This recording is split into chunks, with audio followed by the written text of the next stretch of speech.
Refreshing that like button. See if I can see it go live. Videos.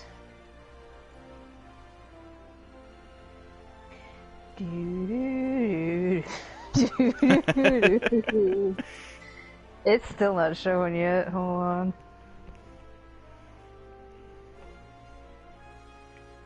Come on, YouTube. My thumb's gonna get sore. Classic YouTube.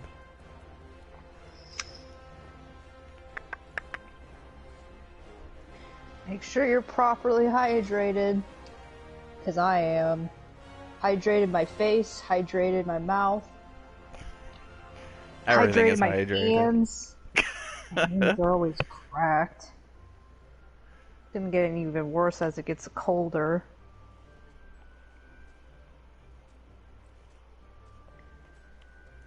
Is this showing as live? It should. Maybe I should turn it off then on again. Check the video section. Yeah, I keep going there.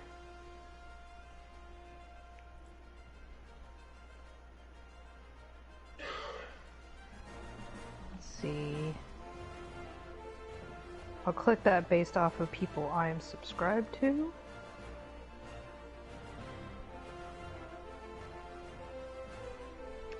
Why doesn't YouTube put this in alphabetical order?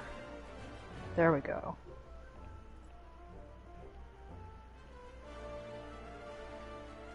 Huh, I'm still not seeing it.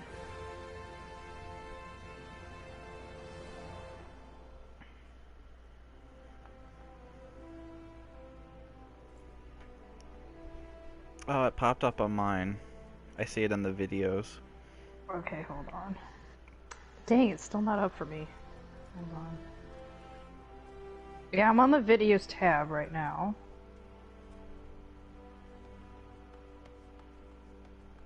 Sort by newest. Yeah, it's just showing me the Puppets Bunker one.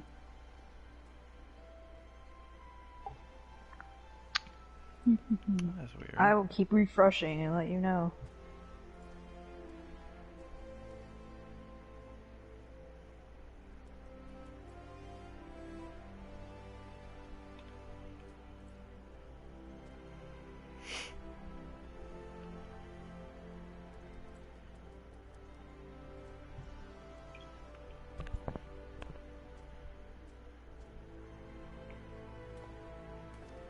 Aha! It's showing up in the...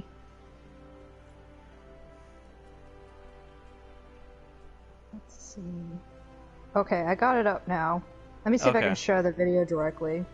Okay. But you see it up? Yeah. Okay, cool.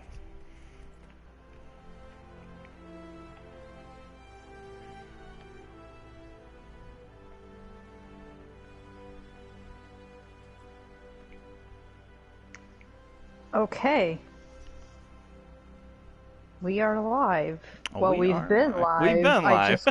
I just couldn't look at it. Right. Now. Aha. Wait, is that one person me? No, we got 3 people. Yes, I am one of them. Hello, Kay.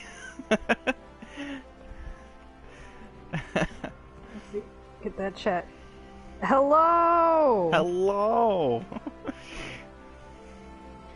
Welcome! Welcome to our live stream. It is one of our very first. I mean, we've technically done a lot of the raid fights, but this is like our first. We're gonna sit down and talk about this game, talk about things we like. Pretty much just have discussion. Yeah. Pretty much what we want to do before the actual, like, story thing. One, they didn't update with Realm Reborn just yet when we were streaming this. But we figured this is also probably a really good way to, like, kind of give an idea of what Eorzea is with all the city-states and everything. Pretty much before, like, we actually get into story, kind of if you get, like, a general idea of what Eorzea is and what all these city states are. Yes, Kate, Salt Lick. Yeah, and there will be Fat Chocobos. I guarantee you, somewhere in this stream there's gonna be Fat Chocobos. I mean, we already have my Fat Dodo that's kind of walking around right now. But, yeah, this is... So we thought that the New Game Plus for Realm Reborn would be out by now, but we were mistaken. But we figured actually this is a way better idea to not do a giant info dump, because as I recall, a Realm Reborn is kind of hefty for new people, simply because it throws you into a completely different world, and everything's so new and you're really, really overwhelmed. So this is a way to kind of ease into that and get some information out of the way, so that way, like, it's just not a whole, 3-4 hour session of being, like, overloaded with all of this stuff. Mm-hmm. Because there is a lot. Me and Larks both have books here, and Larks has 2 books. I have 2 big books, and they're hurting my thighs right now. Yeah, I have the first Encyclopedia Eorzea, and Larks has the first and second Encyclopedia Eorzea, and we are crossing our fingers that Koji Fox hears our prayers and releases a third Encyclopedia Eorzea. But it might not be Eorzea, it might be Norvrent. And we pray to God it's a purple book too. Thank you for the love of my dodo. It's ZIA's only pet. Actually, speaking of, I wanted to start off talking about our characters, because our characters are going to be a little bit the star of the show. Mm-hmm. Especially Larks here, who's going to be running the stream for the most part. Tell us a little bit about Larks. Alright. Well, Larks is, in this game, he's of course human, but all humans are considered either to be Midlanders or as Highlanders, depending on where they are in the world. Larks is a Midlander. He mains, his class is Ninja, mostly because he hails from the far eastern side of the world, mostly in Doma, particularly in the lands of Yangxia. I always roleplay with Larks that he was never started as a ninja because of his village always doing like a traditional monk style, kind of like if you ever watched Avatar. When you ever saw like the Kyoshi warriors, they had fans. I always kind of like depicted like they would always do it like that. But Larks is one who's kind of like a huge like rebellion type of guy, and always wanted to play as ninja. But it's strictly forbidden in his village to never do ninjutsu because of all of the factions that are going on between Doma and the Garlean Empire, which we'll talk a little bit later. It'll be hard to avoid Garlemald's subject. Yeah, Garlemald for some reason always pops in. They're always there. They're just there. They're great people. We stand now. Basically, with Larks, because of him playing with ninjutsu and stuff, when he started his adventure, I had it roleplayed that the Garleans came and raided his village, and he was the only one that survived. And he decided to, when he was escaping from Hingashi all the way to Eorzea, he started becoming an adventurer, starting around Limsa, and then the calamity happened, and he started like exploring the world, and his adventure started actually here in Ul'Dah, and everything else starts happening as we go in with Realm Reborn. That's kind of like a quick synopsis on him. Yeah. Larks' character to me always had a lot of Avatar: The Last Airbender feel to me, and I absolutely have loved it. Like, various influences of it. I love Avatar. I mean, you were the one who really got me into it back in the day, so. Yeah. I was a late bloomer to Avatar. I didn't watch it until, like, what, 10 years after it ran? Yeah. I don't know. Alright, so let's hear about Miss Zuya. Yeah, Zuyaya. So Zuyaya is actually a native of Ul'Dah. She didn't come from anywhere else. She started here. She was born here. But early in life, around the age of 14, she had her tongue cut out by brass blades, which you'll learn a little bit about their faction here in Ul'Dah. They're kind of bought sellswords. They're a little bit of police force, but the most important thing to remember is that they answer to whoever who pays them the most. So, kind of humiliated and also traumatized by that experience, she left Ul'Dah to kind of live around the outskirts of Thanoland, where eventually she was picked up by an older Alamegan woman who taught her sign language. And from there on out, she learned how to communicate with people. For a long time there, she couldn't really do much other than make some noises and scowl at people angrily to get them away from her. Zuyaya eventually comes back to Ul'Dah after the calamity because she wants to learn to become a powerful black mage, or I guess a thaumaturge at that point. She discovers black magic while she's studying here in Ul'Dah and gets wrapped up in Warrior of Light shit that she does not want to be a part of, but fate has it that she has no choice. She has to do these things, and so becomes a Warrior of Light in her own regard, but reluctantly.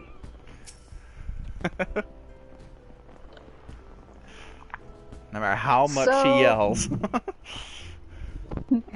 Yeah, you might see a lot of naked cat girls running around. It is kind of a staple of this game. You will probably also see scantily clad muscle men, either Rogadin or very muscly hearers. That seems to be a common thing. Lots of half-naked cat boys too. They like to keep things sexy no matter what gender. We're also in Ul'Dah, where it seems to attract a lot of sexy people. But yeah, we chose to start out in Ul'Dah today because both of our characters, when we start A Realm Reborn, will start out in Ul'Dah. And it is one of the 3 places that, should you play this game, your character could end up, depending on what class you choose to play as when you first start the game. Lark started out as a pugilist, and there's a Pugilist Guild down the road here, and Zuyaya was a Thaumaturge, and Thaumaturge Guild is actually just a few blocks away from that one, so... the other 2 city-states you can start out as Limsa Lominsa and Gridania, which we'll be heading towards afterwards here, but we're gonna start talking about Ul'Dah. We've sat ourselves right in front of the Adventurous Guild, which is one of the first places you get plopped down in front of the game. We will get to the dragons, Kate, no worry. Oh, don't you worry. The dragons will be coming. Oh, yeah. Ishgard will be our 4th city-state, but as the time of A Realm Reborn, Ishgard is curmudgeony and has kept their gates shut, and they will not allow anybody in because they have an Ishgard's Only Club, and if you're not Ishgard, you're not allowed in. Even if you are Ishgard, they might tell you to fuck off too, like... Pugilist, imagine, punchy people. They're boxers, pretty much. In fact, the Pugilist Guild kind of has that boxing feel, like, almost like a Rocky mostly film. like their weapons, they don't look almost exactly like them, but think of them mostly like if like you would see like in a Street Fighter or like in like a street area where they have like guys who have like like brass knuckles. It's kind of like those type of things where like they hold like something in their hand that has like a gold metal plate on it. Mm-hmm. All right, you want to start walking towards the Adventurers Guild? Alright, the Adventurers Guild we go. Yeah. So, we'll be traveling up these stairs and to these doors, where they will open up for us, magically. Dun, dun, Ta-da! We're in the quicksand. Do we want to talk about the leaves? Let's just ignore the leaves. Leaves don't exist. Leaves don't exist. Leaves don't exist. Yeah, this is the main drinking area where a lot of adventurers come to, I don't know, drown out their worries or spend all the coin they came from beating up chimeras and various other monsters. Like these fellows over here. I'm pretty sure this one's already drunk. Yeah, or getting ready to. Yep. These are just general NPCs. You'll also see just player characters. A lot of people, when they first start the game, they'll come into here because you must talk to the proprietress of the quicksands, which is Momodi. I love her. She's mom. She's Lalafell mom. Modi is best character. Pretty much when you start any type... Oh no! You are curious about leaves? Oh gosh. Oh god. Yeah, there will be an intro. There's a whole narrator. He's just like a Bruce Almighty like thing where it's just like, who are you? Why are you narrating my story? What is this voice? He just comes on, narrates stuff, and then leaves. And you're like, okay, bye. Yeah. So leaves were they're kind of a relic of an older age of legacy version. Leaves are quests you can pick up that are kind of mostly just your general flair of do X objective and come back and you get a reward for it. It was a big selling point of 1.0 legacy version of this game. It died out pretty fast. It's important a little bit in Realm Reborn, and then Leaves slowly stopped becoming a thing in later games. The only time Leaves ever were important later on is with crafting and gathering classes, so... Mm-hmm. Early Realm Reborn and late Heavensward, they usually did like melee leaves. It was mostly like a way to like help you level up, earn some gil. Sometimes you'll also give you items like they'll either give you like a weapon or like an actual like outfit like for a chest piece, leg piece, kind of like another way to help level you up as you go on. And just like for crafting, gathering, they'll tell you to go to like a certain area, like for example, like on this gathering, it'll tell you to go to Camp Drybone, and on the map, it will show you like a little green circle, and that shows you where to do the node. For crafting, it's pretty much, it's mostly, they'll tell you we need you to craft a red coral necklace, like for this leave, and you go in the crafting log, and you go and find it, you find the materials, and then you craft it. Yeah. Should also say it's leaves like as an L-E-V-E, not leaves like on a tree. Even though they sound exactly the same, I'm not really sure what an L-E-V-E leaf is. Really. When I first saw it when I was playing, I thought it was like a levy, like levy mate. Levy. A levy? Some of these things I swear I was mispronouncing all the dang time because it's like they don't ever voice it out loud, so how am I supposed to pronounce this? Exactly. Anyways, yeah. It's not entirely interesting as far as other content in the game, but yeah.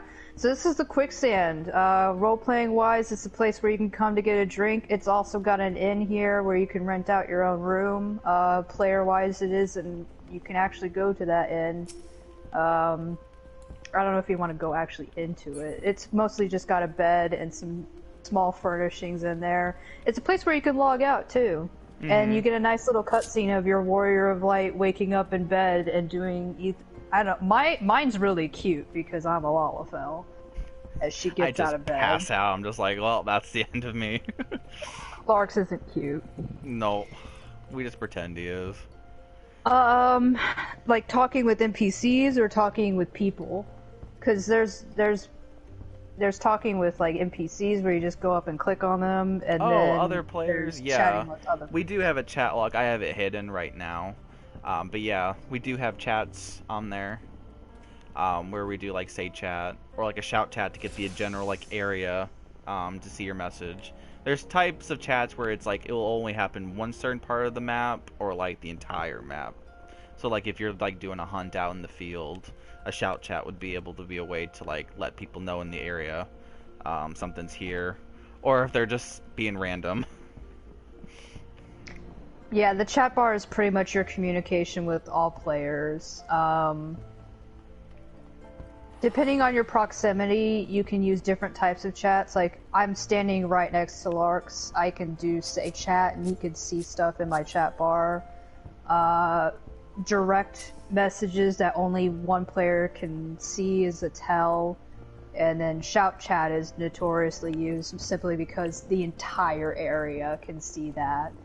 So, barely anybody uses yell. That would be probably about, like, if I was across the room here and did a yell, you could probably see that.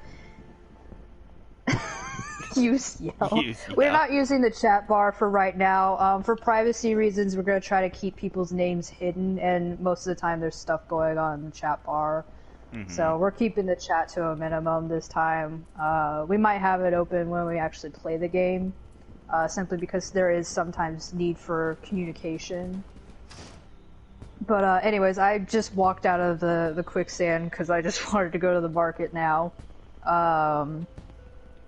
This is the Ruby Road Exchange, which is not entirely important to the story, but I wanted to point it out because it is a marketplace, but usually not the marketplace players use. It's just role-playing wise, it is a pretty well-known market. And its biggest feature is dancing naked cat girls. Yeah. Let me make sure I don't accidentally zoom in. Oh my gosh. Yeah, so,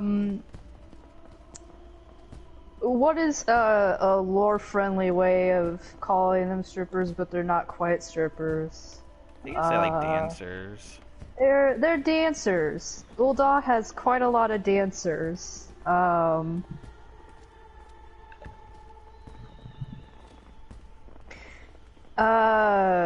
I'm reading the chat right now. Alright, that's what I'm talking about. Yeah, I knew this was out here, so I was like, let's push the discussion into this. There used to be a dancer hall in the Miners Guild. It is no longer there anymore. It is now just the Miners Guild. Yes, exotic dancers. The exotic dancers, yeah. Yeah, it pretty much, if you want to get nice exotic dancers, Ul'Dah is the place to go. Along with really well-made tapestries, other mercantile, like, stuff, they have a really good trade hub. This is literally the city-state known for its merchandise and trade. It has a lot of trade routes. It does a lot of trade with exotic wares especially. And you'll also see kind of a mix of people around simply because of that. Now, the majority of people living in Ul'Dah are Dunesfolk Lalafell. Next most common are Midlander Hearers. You'll see quite a few Roegadin, and the rest are just kind of like 10% mixed. You'll see less things like Al-Ra and the newest race, Viera and Hrothgar. One, because they hadn't been introduced when this place was made, but also they are not found very widely in the world. Now, as far as players go, people can play as whatever race they want, so you'll see many types of people. Yeah, Dunesfolk Lalafell are kind of mafia. Zuyaya is a Plainsfolk Lalafell. You can tell by her eyes. Dunesfolk don't really have pupils. Plainsfolk will. Though, in her role-playing page, Zuyaya is mixed race Dunesfolk and Plainsfolk Lalafell, but her model is Plainsfolk. She takes after more of her mother.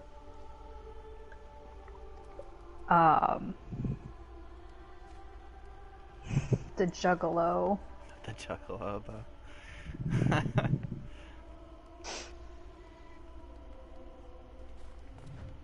Did you sit down in order to look at Zuyaya? Yeah, I was like, man, I have to literally sit down to get a good shot of you.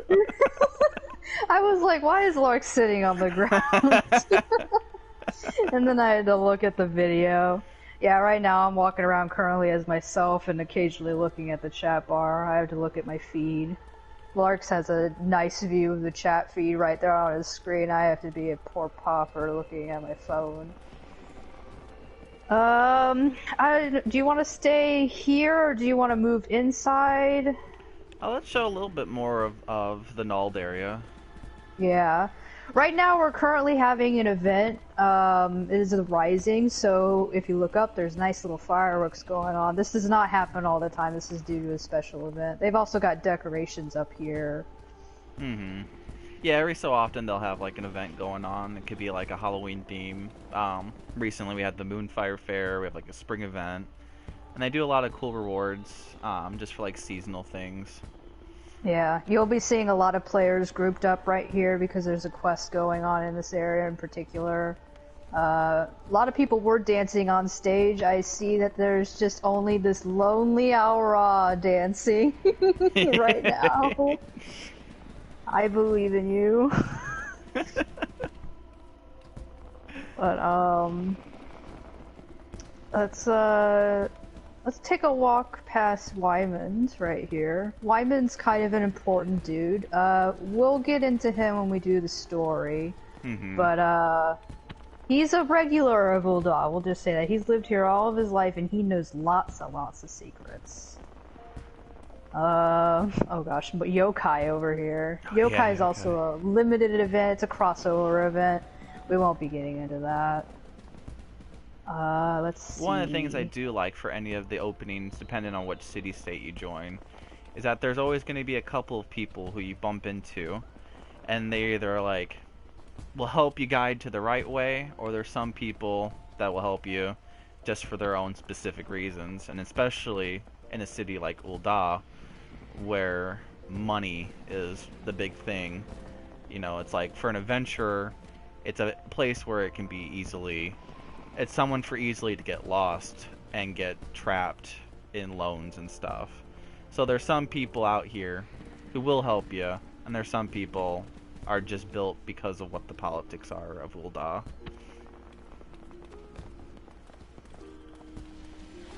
So over here is the Platinum Mirage.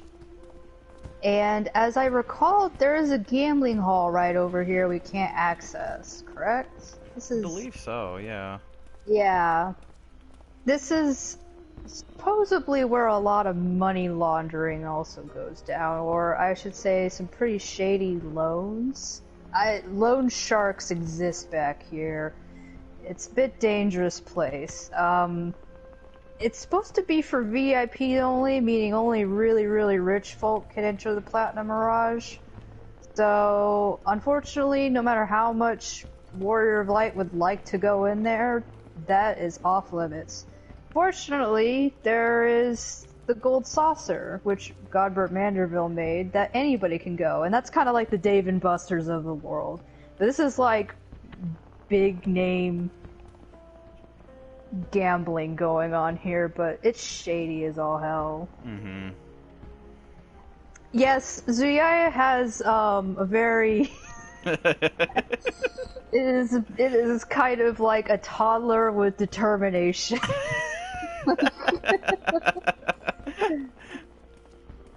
I do love how Lalafell have to walk to keep up with the other races. Like, as far as, even though my legs are tiny, when I run and Larks runs, I have about as equal chance of winning in that race as Larks does. Yeah. So here we are. This is the Pugilist Guild. Back in the... What is this? The back room of the Platinum Mirage? Is this the broom closet? Yeah. I don't think... Story-wise, we have never been able to enter the Platinum Mirage, and honestly, I don't think we want to. It's like shady as It's shit. shady. Like, if Warrior of Light ever had to go back there, probably to kill some people or something, because not good stuff happens back there. Mm-hmm. So here is the Pugilist Guild, and like I mentioned before, it's a lot of boxing going on, and as we can see here, there are some people that are practicing their skills right here.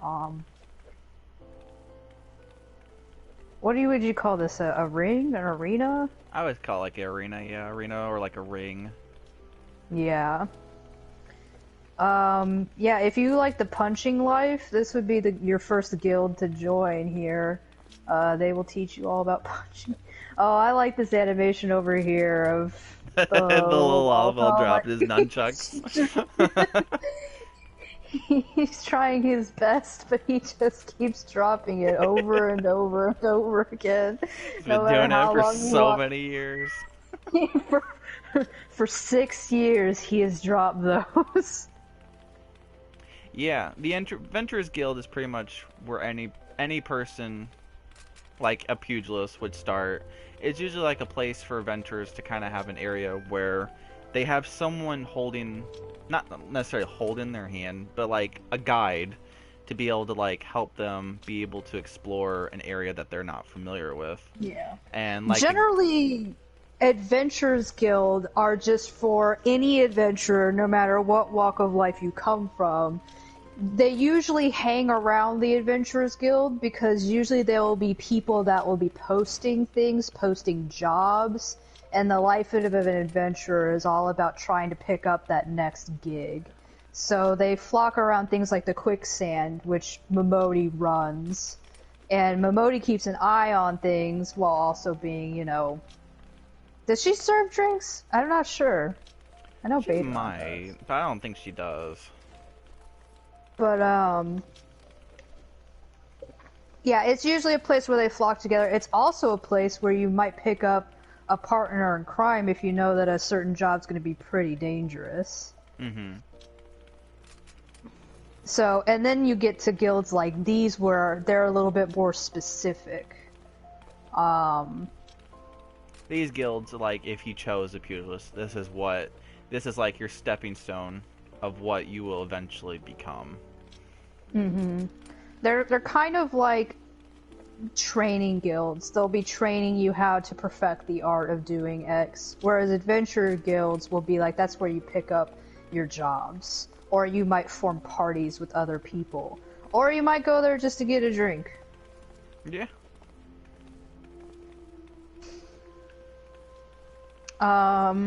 I don't know if we want to go too far into, like, people who are in these guilds, because we probably will go through the story with some of these people, so you'll get to know, like, this chap over here, Chichito.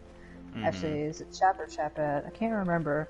I am actually really bad at determining the gender of Lalafell, and this is quite ironic considering what I play. I have a bad track record of misgendering Lalafell. I'm very sorry about your pronouns. What is back here, Larks? I don't. You know, that's a good question. That's a good. You know, this is probably another way to enter the Coliseum. Oh yeah, you're right. There's many interests. So Ul'Dah is very well known for its giant Coliseum, which we will be touring that in a few. There are many entrances into the Coliseum around the map.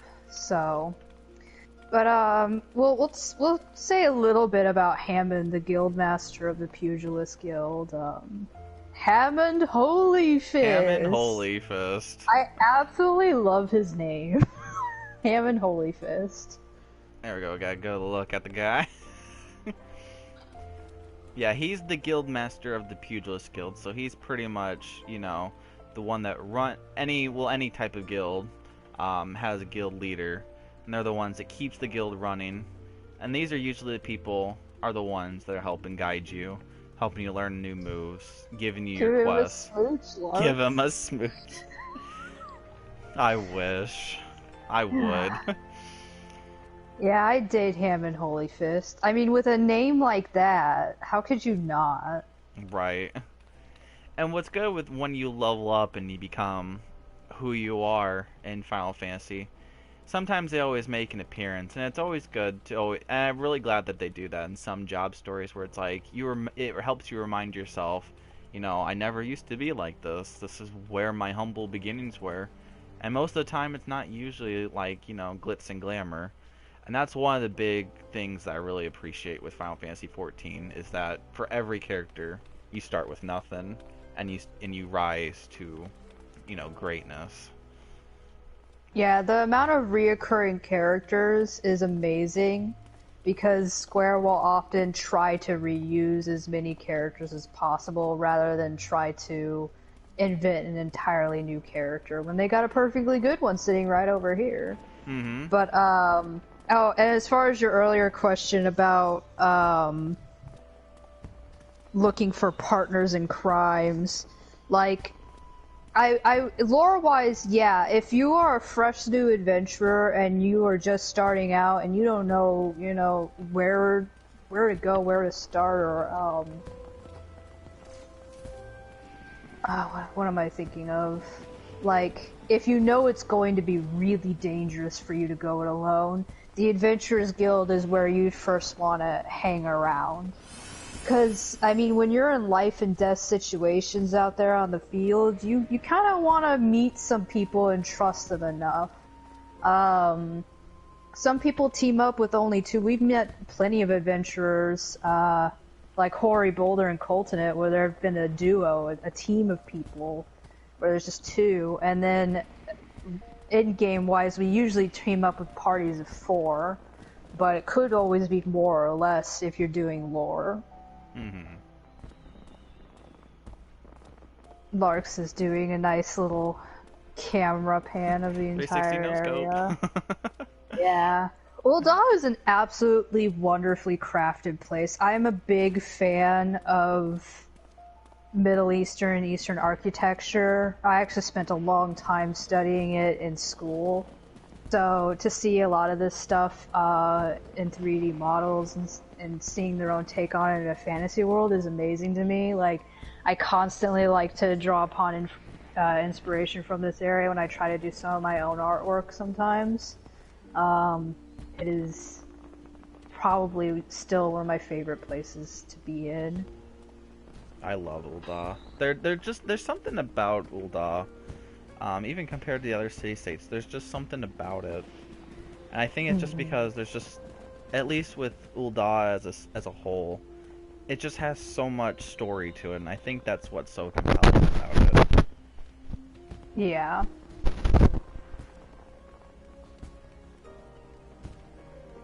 Oh yeah, I can show you a map. So, I'm usually the one that has like the map like always like through my screen. So on this map, this shows half of Ul'Dah.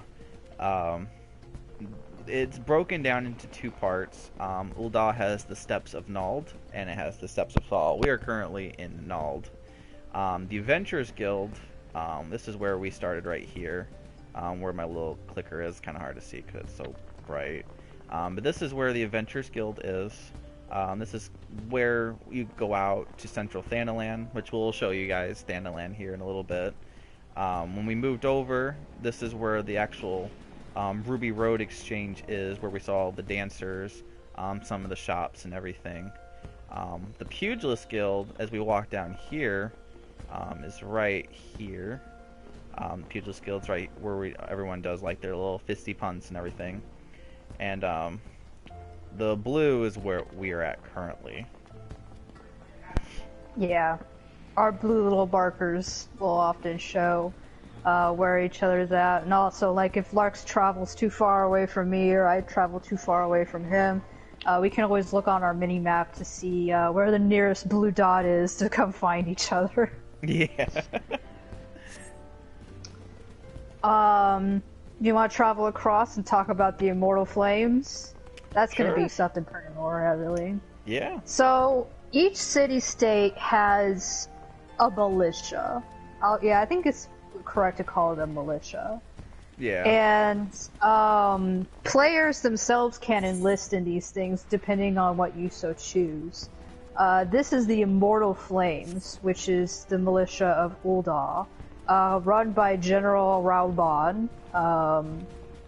He is a very important character, also extreme daddy. So yes, he's very daddy. I think on the Final Fantasy daddy tier, I think he made S tier daddy. So, here is where you would enlist if you would like to join in with your fellow Uldahans, or if you just happen to be an adventurer who really likes Ul'Dah. You don't have to be a native of Ul'Dah to join the Immortal Flames, but you do have to prove yourself a bit. They're not just going to allow anybody to walk in and join up with their ranks. But as you will find in the story, Warrior of Light gets a little bit of prestige added to their name, and the free companies, which is what these are called, kind of clamor to get Warrior of Light in with them. Currently, Zuyaya is registered with the Immortal Flames because she is a native of Ul'Dah, and she's pretty patriotic. So, yes. I wish we could show you Raoban, but you're going to have to wait until the story. Yeah. Because he doesn't just stand around. He's got important general things to do. Yeah. So he doesn't have time to stand around and talk to you, but just hold on to your excitement. You will see Raoban, and it won't be that long either into the story. Mm-hmm. Show me the stat. Okay. Oh, when you say city-state, what is the ruling entity? So, in Ul'Dah, the ruling entity is two parts. One is the Sultanate, currently ruled by Sultana Nanamo Ul'Namo, which again, along with Raoban, you will be meeting her in the story. Mm-hmm. And then the second part is the Syndicate, which is a group of 6 people who are the richest merchants in Ul'Dah. Pretty much to get a seat on the Syndicate, you simply have to be one of the richest people that lives in the city. Yes, we're going to tease you. We can't reveal all of our secrets. We're trying to ease into this, yes. But we will be giving you little tidbits of like, hey, remember this. Remember Raoban is a hot piece of cake, so... Look, I know what my friends like, so... They got a good taste. Yeah. We'll go a little bit more into the Immortal Flames as we adventure into the story, because the story will explain a lot more about these things, too. Yeah. But I just wanted to show off the Hall of the Flames, because it is a pretty neat place. With any of the grand companies, when you select your grand company, you're not just an adventurer anymore. You are now serving for a city-state, whether it be Ul'Dah, Gridania, or Limsa. So what you do out on the field also represents that city-state. So when an adventurer gets this opportunity, they also have to keep in mind that they are now coincide with the city-state, which is a huge responsibility, but it's a lot of stuff the adventurers always dream that they could do, especially if they're working underneath Raoban or Nanamo or any other city leader. It's a huge, big pat on the back, really. Yeah. Zuyaya finds working under Raoban to be like a huge honor. She has like kind of a celebrity crush on Raoban and Nanamo both, because they're both very important things, and anybody born in Ul'Dah absolutely knows who they are. Mm-hmm. And as far as your question about a ruler ruling multiple city-states, there isn't one leader that combines everything. Right now, they're under the Eorzean Alliance, which again will be talked about in the main scenario. The Eorzea Alliance at the time of Realm Reborn consists of Ul'Dah, Gridania, and Limsa Lominsa. There used to be even bigger selection of city-states, but that has changed over time. Ishgard used to be included in that until they alley-outed out of there. They're like, no, we gotta fight dragons. Bye, guys. So they are not currently part of the alliance. Mm-hmm. Their leaders as we come across them, will meet together to make decisions. So the Eorzean Alliance is kind of like a League of Nations, if that's how you want to think about it. So let's move on from here and go up the steps a little bit. There's a big set of steps here.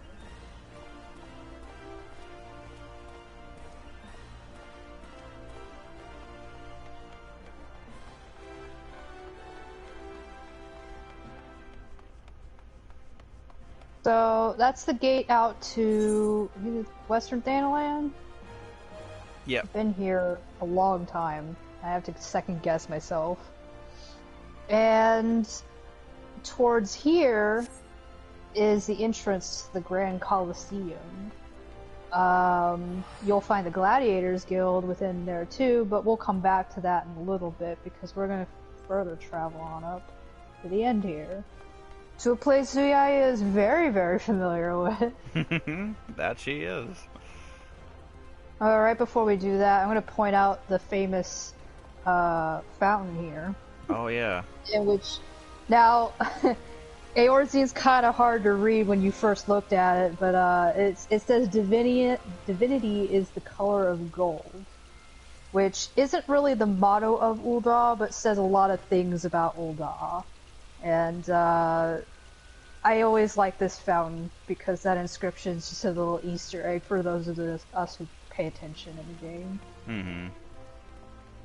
So, walking up here is the Thaumaturge's Guild. You'll find it's a little bit bigger than the Pugilist Guild because they're literally just boxers operating out of some basement or something. I'm sorry to shit on the Pugilists. I really love them a lot, and Hammond Holy Fist is my favorite. But one of the reasons why the Thaumaturge's Guild is a bit bigger is because it is also a church or a temple. I think it's closer to a temple. Yeah, temple's about right. So the first thing you'll notice when you come in is a giant statue dedicated to Nald'thal. And Nald'thal is a very revered deity in Ul'Dah because they are the twin deities of commerce and the underworld. If you kind of think of the myths of like the river Styx about paying your way across the waters, there's a little bit of that going on here. But this temple is dedicated to services like that, but usually you'll notice there's a lot of money that needs to be furnishing into getting your way in good with the afterlife. Mm-hmm. There's also a lot of entombments going on, embalmments. Uldahans, especially the rich, like to embalm their bodies and put them in tombs, catacombs that are beneath the city right here. So that's a good fun fact that catacombs are a big thing in Ul'Dah. Yes. Kind of keeps with a bit of their Egyptian theme. Mummies are a little bit out of fashion, but I think there is still mummification going on if we're going off of the embalmment thing. Mm-hmm. But it was a big practice back in the day of Belladia, which is another big fun fact about Ul'Dah. It used to come from an even larger nation called Beldia, which split into two states after a disagreement between siblings. One became Silda, which I believe was to the east. And then the other one was Ul'Dah. Ul'Dah currently is the only one that survived history so far. And we can talk about why in a bit. Yeah. Because that's a big story of its own. But first, let's go talk to some of the NPCs around here. Or I guess not actually talk to them, because unfortunately right now they'll talk to us about current day stuff, and we don't want them to talk to us about current day stuff. These guys are always interesting. For some reason, almost every Lalafell in the Thaumaturge Guild tries their best to act as sketchy as possible. And for some reason, they always are doing this. Yeah. When am I going to get this emote, Square? Like, this is my heritage as a Thaumaturge Black Mage. Like, this should be something that I just get probably like upon level 90 or something in the next expansion. Just saying, I gotta join my brothers and sisters in doing creepy, evil scheming over here. Oh, okay, you're fine. You can say whatever you want.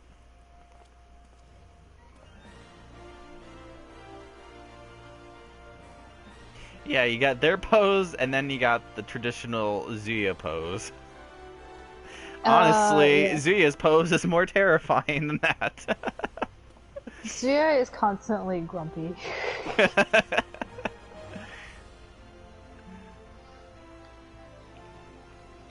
Hold on. I think I need to refresh the chat because I'm not getting an update anymore. So... Mad and creepy for sure. I can't... Oh... As far as any of the small text goes, don't worry too much about it. I know, like, sometimes some flavor text will pop up in front of them. I know these guys are like, I'll cast the fire spell once they've retired to their chambers. They'll never know what hit them. It's just honestly Lalafell plotting. Yeah. Like, I don't know if half of them even mean what they're saying. Like, are they really masters of assassination, or are they just like acting really hard so that they can be like, oh look, I'm a thaumaturge. Right. This one's like, I heard they're plotting an attempt on the Sultana's life. It's like, it's all just, you know, skeevy things. Yeah. And half the time I'm like, are you ready to make do on your promises? I don't think they have the balls for it. Ul'Dah is best categorized as a friend to your face, but a knife towards your back. Yeah. Ul'Dah is very much, if you're not careful, you're going to get shanked in a back alley or something like that. I could have sworn I set my rod down here. Oh yeah. Yes, Thaumaturgy is magic. Pretty much, if you have an affinity for destructive magics, pretty much you're ready to tear your enemies apart with your magic, then you definitely want to come to the Thaumaturge's Guild in Ul'Dah, because here is where the Master of Masters come to study such arts. Over here we have... What do you call 5 twins? Is it quintuplets? Yeah, I think so. Let me figure it out. Yeah, I think it could be Quinn. Let me look up a Google search. Well, you're fine, Kate. No worries. Yeah, quintuplets are 5. Now, you'll notice there's only 4. There is a 5th. And when we go into the Thaumaturge's quest with Zuyaya, we will discover who that 5th is and what he's about. But the Thaumaturge's Guild is pretty much run by these 4 right here, and yes, they are all twins. Or I guess they would be called quadruplets. No, quintuplets. Quadruplets is 4. Quintuplets is 5. Chocobaha, or Chocoboha.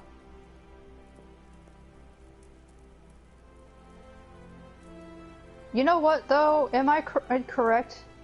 Because isn't it 6? Got Cocobani. Oh, Chocobo, Chocoboha, Chocobezi, and here's Chocobuki. Chocobuki. Yeah, it could be 6 because of the other one. So there's 6. So what's 6 sextuplets? There's sextuplets. I think it is sextuplets. There's a whole lot of fucking Lalafell, let me tell you, and they are all brothers. So Gokobuki over here is the guild master, and he will be teaching you everything about thaumaturgy, and he will also be giving you little quests. And then he will also send you out on various tasks, such as slay these squirrels. I mean, most of the guild masters will do that to you. They'll be like, we just want to watch you destroy things, and you're like, okay. these squirrels' lives in about a fucking 5 seconds from now, you know? Exactly.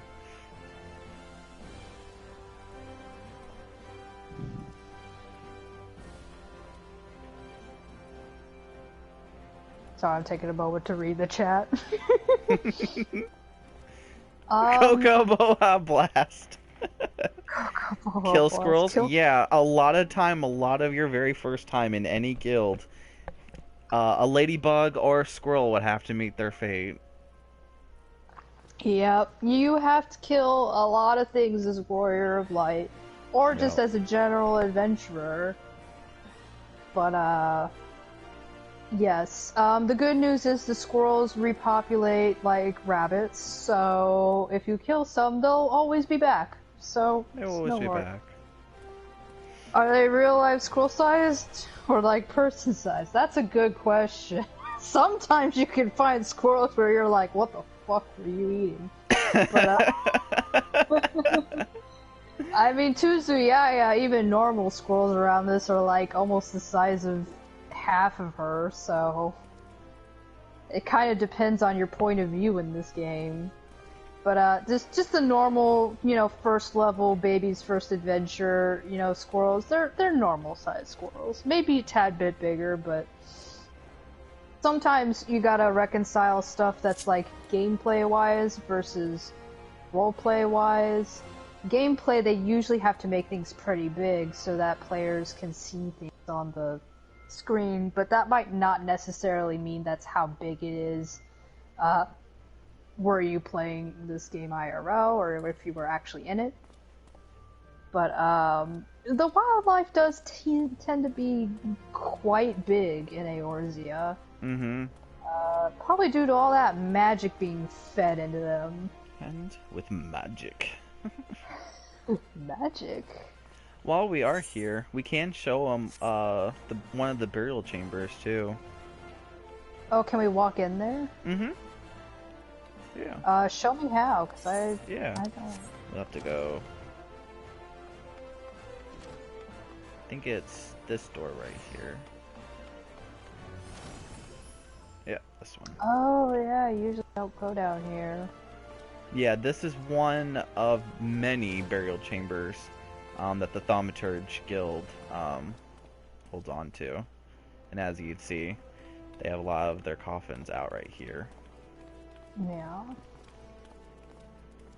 So typically, if you were pretty well off, you could buy one of these coffins plus the embalmment, and then have yourself also be housed here in the catacombs. They won't let us go into the catacombs. Probably because it's disrespectful, but also because that's kind of creepy. Mm-hmm. Yeah. We'll have other mummy adventures due to the storyline, so don't worry. If you want to see mummies, you will see mummies at some point. Yes, you will. Yeah. So, let's see.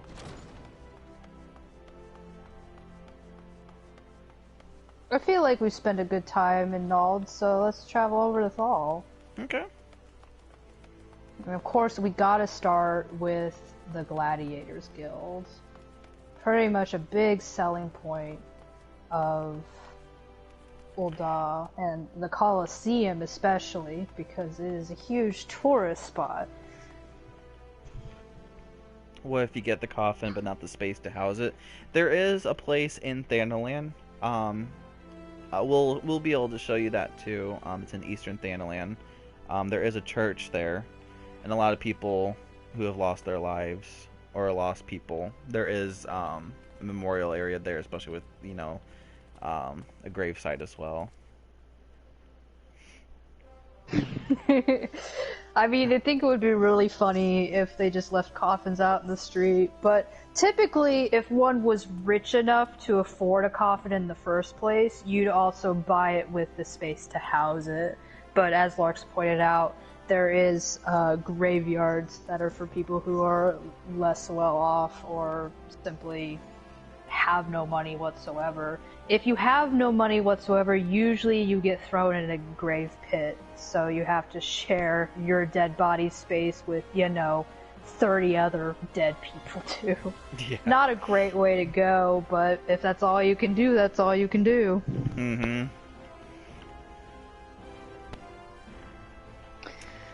So, thank you for saying hello, Hachi. We'll be seeing you around shortly. So, this is the Coliseum, a very big point in the story, very big point in Ul'Dah, too. This is Raoban. He got his claim to fame here, right in the Gladiators Guild. Raoban was a refugee out of Alamigo, which was another city-state that had gotten conquered. Hey, here's Hahashi. Prior to the story, Alamigo was conquered by Garlemald 20 years ago, and I think it was around the age of 15, Raoban. He eventually came over to Ul'Dah and was thought to be a Garlean spy. And so they threw him into the Gladiators ring, and he fought until he won a big giant tournament. And with that tournament came quite a lot of money. And with that money, he bought the entire Coliseum and got himself a seat on the Syndicate. So he got to have... He's pretty much one of the only refugees that has ruling power in Ul'Dah. He's become Nanamo's pretty much second-hand man, and he also became the general of the Immortal Flames. So he has a pretty hero story to him, and it all started here in the Coliseum. And that's just one of many stories of most of the things of what people strive for in Ul'Dah, where they strive to become the best, and one of the best ways to gain royalties is here in the Coliseum. Even as a gladiator, or even type of any class, they always do Coliseums, they always do like Ul Cups, and if you want to strike it big, and you want to make a name, this is where you would really go. Did you desummon your melon? Or no, did Hachi have a melon? I believe Hachi has her melon. My dodo did not do that, but the melon is there, and did the dodo just split a melon? That melon is actually a little minion that can follow you around and occasionally will split in half. And my dodo, it's running around. So the Coliseum is not a place where you can fight real players. However, there is a PvP area. We'll be able to discuss a little bit more of it as we go through other grand companies. But when you join a grand company like the Immortal Flames, there is a way to do PvP with others. But it will also be explained in the story as well, so I don't know how too much info we can go into that, but there is a way to do the other fight players in PvP. Yeah. You will, depending on certain storylines you go through as Warrior of Light, you will find yourself down there in the Gladiator Pit at some point. Kitty, will you get off my keyboard?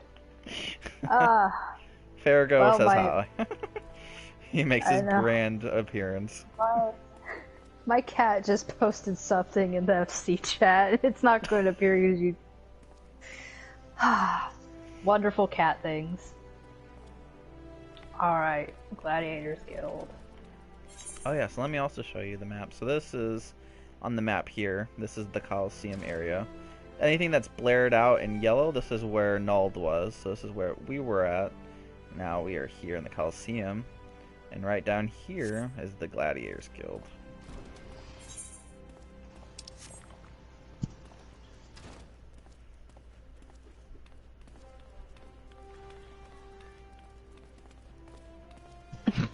I walked in and I'm like, Aldous, why are you here? But I'm like, we're just going to ignore him.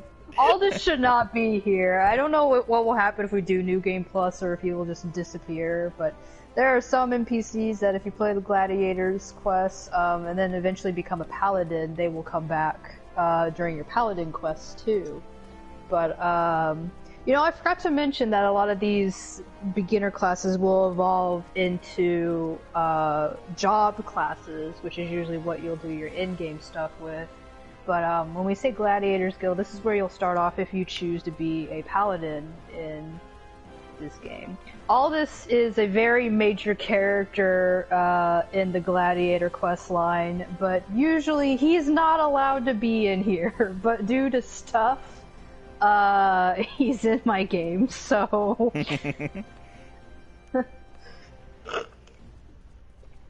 Mila is also best girl. I love her to death, and I really hope to showcase her off in full by doing some gladiator quests later on down the line. Mm-hmm. Do you have all this in your area? I didn't check to see. I just know when I walked in, all this was there. He's not on mine, because I'm still doing the Stormblood story. Yeah, sorry. He's not in Larx's game because I'm at a different spot in some storylines, so Larx doesn't have anything to do with it. But yeah, Mila is the guild leader of the Gladiators Guild, and she is a pretty fiery woman who will teach you how to wield the sword and shield. She also has an ongoing... it's not really a rivalry with Ul'Dah, she's just constantly angry with him, but all they need to do is make up and kiss, okay? So as far as, you know, heterosexual pairings in this game, I love Mila and Ul'Dah to death. And yes, that is a paladin move.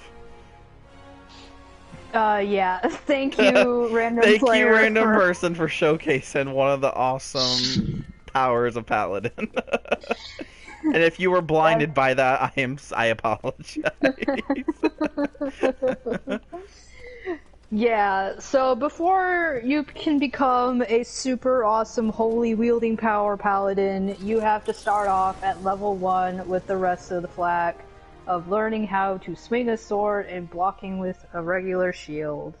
And you know what? It's still one of my favorite quests in the game, so love it a lot. Gladiators Guild. And to reflect upon other things that we talked about before, so Pugilists are where you'll start out if you choose to be a monk, which I believe we'll find the monk guild leader upstairs, so we'll talk about that when we find him. And the Thaumaturge's guild will eventually lead to black magic, because you will stumble upon a dark plot. And that will lead you down the path of the dark mage.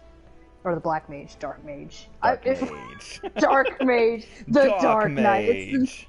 It's the next Batman film, Dark Mage. The meerkat is the player has a companion. Looks like a playable race. Oh, this person. Yep, that is an Aura. Who has the meerkat on their shoulders.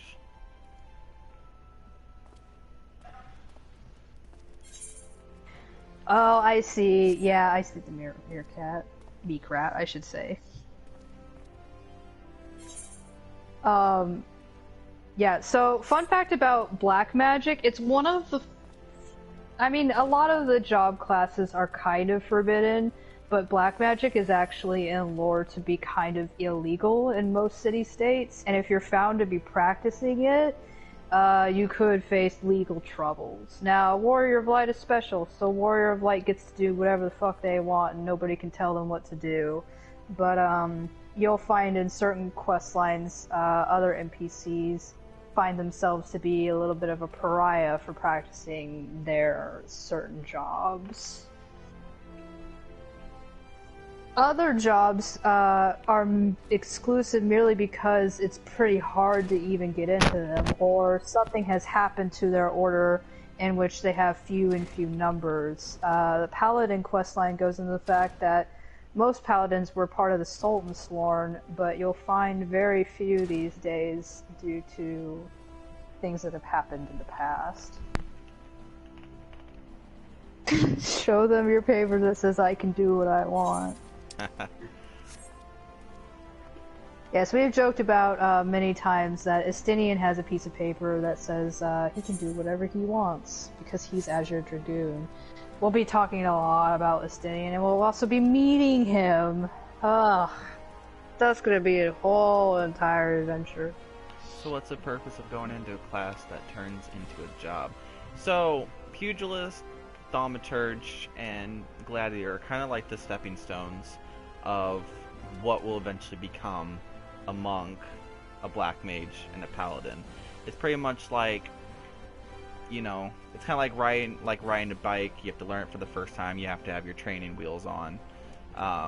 That's kind of like how it is for your starting class when you're like a gladiator. It kind of shows you what the actual main thing of what this class is, and then as the story progresses and you actually get your job as what it is, you slowly become what the actual job would actually become before you were a gladiator. If you think about this, like if Warrior of Light's starting off as like a complete novice where, yeah, they know enough to pick up a dagger and stab something with it, but they can't do anything really special with it. They usually join up with these guilds so that they can become a little bit more proficient. And then as it becomes pretty apparent that you're not only good, you're like special. Mm-hmm. Then it attracts some other people who are like, hey, have you heard of black magic? And you go, yeah. Tell me more. Is it easy to change jobs and classes? Yeah, it is. Yeah, so as far as playing the game, you can play every single class that the game has to offer. In fact, I have everything leveled up completely to level 80. So I have done every single class to the fullest as of Shadowbringers. There is no penalty, and there is no, like... I know with D&D, you typically are like, oh, to make the best sorcerer or whatever, you have to be this race of this character and put these proficiency points in. In this game, they don't do this. Back in the day, I don't know if you remember this, Larks, they used to give you attribute points that you could assign directly into. That. And that was a huge pain for Summoner and Scholar because they work together. Yes. Summoner and Scholar are a really unique class because they both have the same starting point, which is Arcanist, which if we head over to Limsa Lominsa, we'll talk about that. But they split off into two different classes. One's Scholar, which is a healing class, and one is Summoner, which is a casting DPS class. Back in the day when we had attribute points, if you mained either one of those, you were kind of screwed over because Arcanist shared that with both classes. So if you wanted to be more of a healer, you wanted to put your stat into Mind, which is your healing modifier.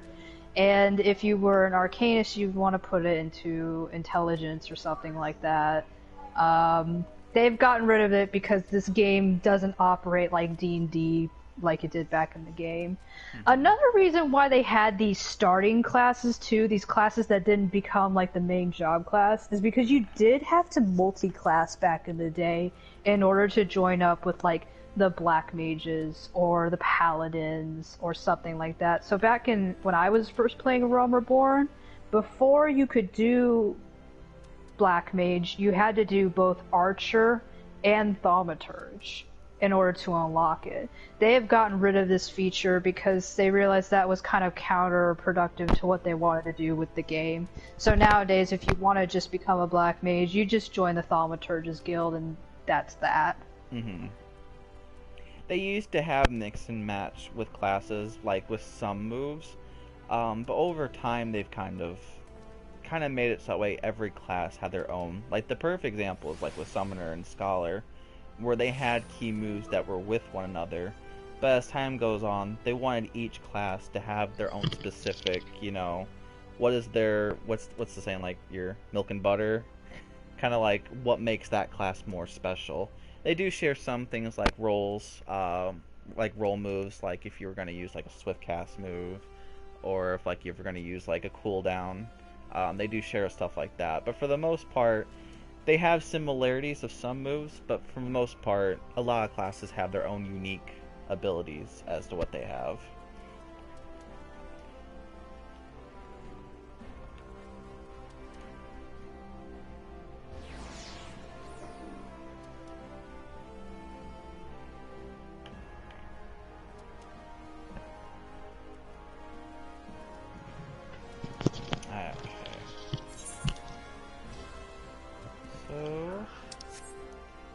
Excuse me, I had to excuse myself to the restroom.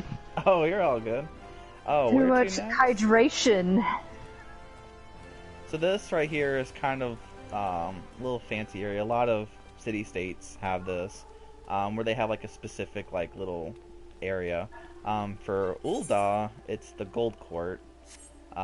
It's kind of a communal area where citizens and maybe adventurers alike might sit and enjoy themselves. You can kind of think of it as like a city park or something. This area I've actually spent some time in taking pictures and stuff because the architecture is neat and stuff. I think the only two idling NPCs are these two Lalafell over here. I like features like this because it makes it feel like it's a place that's lived in. And again, the decorations around here might not be during our story Let's Play because we have an event going on, so it's super decorated right now with the Rising event. Yeah. Normally all these balloons and stuff is not happening normally, except when an event does happen, which is why we get the balloons and banners and the beautiful music because of the event. Which Rising has probably the most beautiful art stuff. Oh yeah, so open up your map and see how many places like this splits off into. Yeah. Because I'm trying to think, I think we should head towards the Goldsmiths Guild and try to head kind of like in a semicircle like this is. Yeah. And then we'll do the Sapphire? Okay. Yeah. Okay. So the Goldsmiths Guild is not a fighting guild, it's a crafting guild. And, I don't know how much I want to get into crafting and gathering, because it's not really what I would call a main feature of what we want to do with this, because we're going to be doing a lot of, like, story-related things, and crafting and gathering isn't really related to the main storyline. While it is kind of a cool feature, and some of the storylines are really neat, they're not... You could go through the entire game not picking up crafting and gathering and still be fine. Mm-hmm. But I believe in the Goldsmith Guild... Is this where Eric hangs out? It is. It is. So Eric is the... I wouldn't call him a teacher. He's not even a monk. He doesn't even go here. Yeah. Oh, to answer your Rising question, it's an event that happens on the anniversary of the Calamity, aka when they destroyed 1.0 Legacy and brought the moon down. Usually the event is Yoshi P thanking the fans for giving them a whole nother year of this game. And it's a time for when you can collect special rewards. This year it was the Ardbert minion, which everybody loved, and also a cool little stained glass housing item that you can put on your wall. We could show that off, but I think the only thing we could show off is Ardbert. Actually, I can just summon that minion right now. But yeah, it's just a special one-time event that for players, it's a way for the dev team to leave a message of like, thank you for playing our game. And then for in-game lore, it's a time of reflection where people remember the Calamity and remember to be, I guess, actually to remember the fallen who died when the Lesser Moon fell, and also a time for them to be thankful that they have pretty much survived and carried on.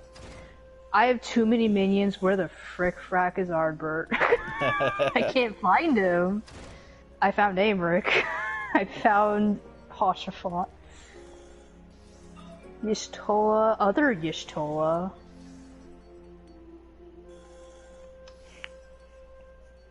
Do you want to talk about Eric a little bit? Yeah. I mean, we don't have to go into too much detail, because... Basically, Eric is, like, one of the professors, I don't think it's for the students of Valdesian, but he is, like, a scholar-type man. A lot of characters sometimes have background roles. Monk is strictly around about with Alamigo. When we go to Alamigo and see those lands, we'll be able to talk a little bit more about monks a little bit, because Alamigo, it has a huge monk lore with it. But Eric knows one of the monks, and because of what's been going on in the world, monks aren't in a high, stable area. They don't have a huge group or fraction as what they used to have. But he is one of the people that helps and guides monks, even if he doesn't do it in the most nicest way. Eric does show up to be a really good, important character in the monk's story, and helps guide you and the job master that you meet as you go on.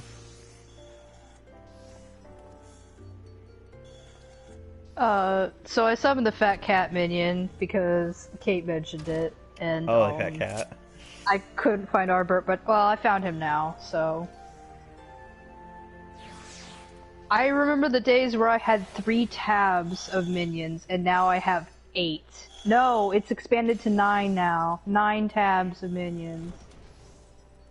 So I love this Fat Cat.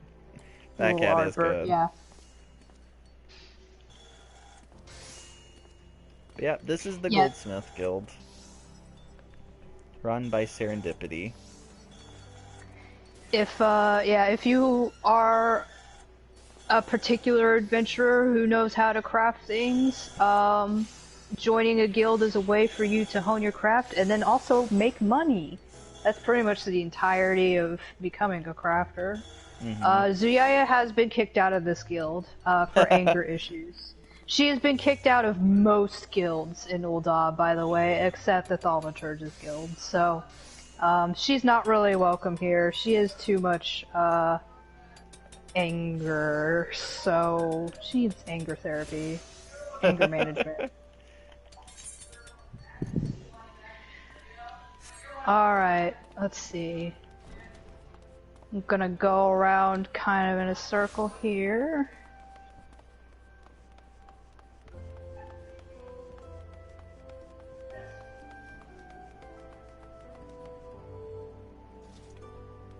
We're gonna skip over the Masked Carnival because that's gonna take a long time and we can come back to it. Yeah. Miners Guild. So I talked before that there used to be an exotic dancer stage here, and it's still here to this day, but it no longer has dancers on it anymore. But as you can see, yeah, if that looks suspiciously like an exotic dancer stage, that's because it is. They got rid of it though and told the nice dancers to go elsewhere because they were going to make this a legitimate miners guild since the calamity.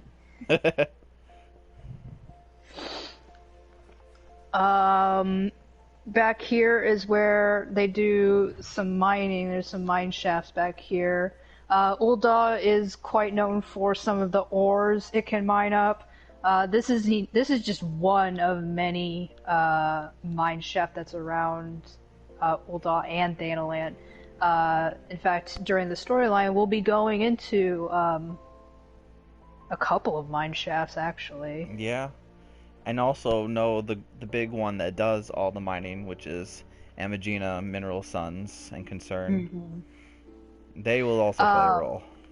Yeah, and also the head of Amagina and Sons is also part of the syndicate because they are one of the richest in Ul'Dah as well. A lot of these areas are owned by companies, and the leaders of those companies, CEOs we'll call them, for lack of a better term in this game, get a spot on the syndicate, provided that they're one of 6. I think they cap it at 6. I don't think they've ever had more than just 6. So it's like you got to be in the top 6 in order to earn a spot on the syndicate. Mm-hmm. So, Mining Guild, yeah, you'll come here if you want to do a gathering quest. I really can't remember much about the Miners Guild quest line. I don't think it's one of the very interesting ones. A lot of the crafting and gathering ones is just like, they just pretty much like, do you know how to hit a rock? This is how you hit a rock? Take a pickaxe and you squeeze but just it. like, even with regular jobs, you eventually become this huge renounced person who is really powerful in this gathering crafting class, and you get more powerful clientels who would want your stuff because now you're known as a builder or a crafter of the realm, basically. So, I'm pointing out nearly the same fountain again. Divinity is the color of gold. This is a different fountain, but in front of it is something that's also related to Thaumaturge. And that would be where you go if you chose to walk the path of the black.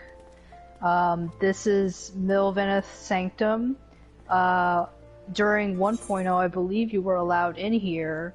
Since the calamity when the moon fell, they have blocked it off because it suffered severe damage, and they're still repairing it to this day.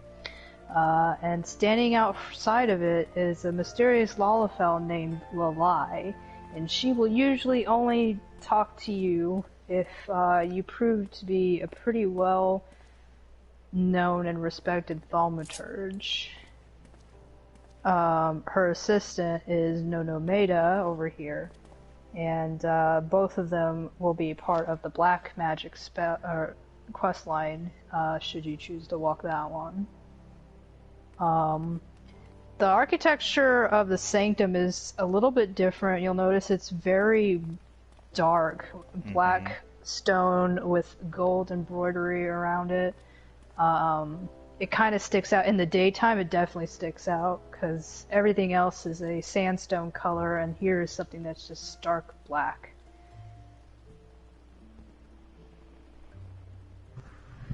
You know, it's funny you called it Project Moonfall, because the Garleans called, when Dalamud fell, Project Meteor. That was their project. You sure they're a Thaumaturge? They are not doing the pose. No, but if you notice, Lalai is doing the Zuyaya cross-arm thing. Let me see if I can get her to do it right next to Lalai. Do the thing, Zuyaya. There we go. I am small and I am angry. Yeah. Lalai is wearing an iconic look of black mages. If you play other Final Fantasy games, especially the earlier ones, they usually have this coloring, the tall hat and the big giant baggy clothes for the dress.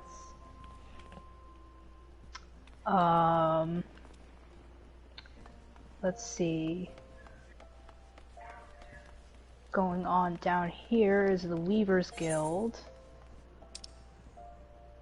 I don't really have too much to talk about the Weavers Guild. It was my first crafting class that I ever picked up, mostly because it was smart back in the day. If you were a caster, you were likely to wear a lot of weaving clothes. They make robes and nice shirts here, and usually with casters, they like to weave spells into their clothes.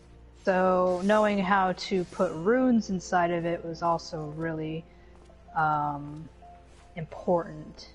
A fun fact about certain black mage gear is that they literally take void scent, bleed them, take the void scent blood, and make runes and weave that into the fabric. So you're literally wearing the blood of demons in your outfit. Yeah. There's quite a few outfits I have read up on that you're literally wearing blood. Yeah. So,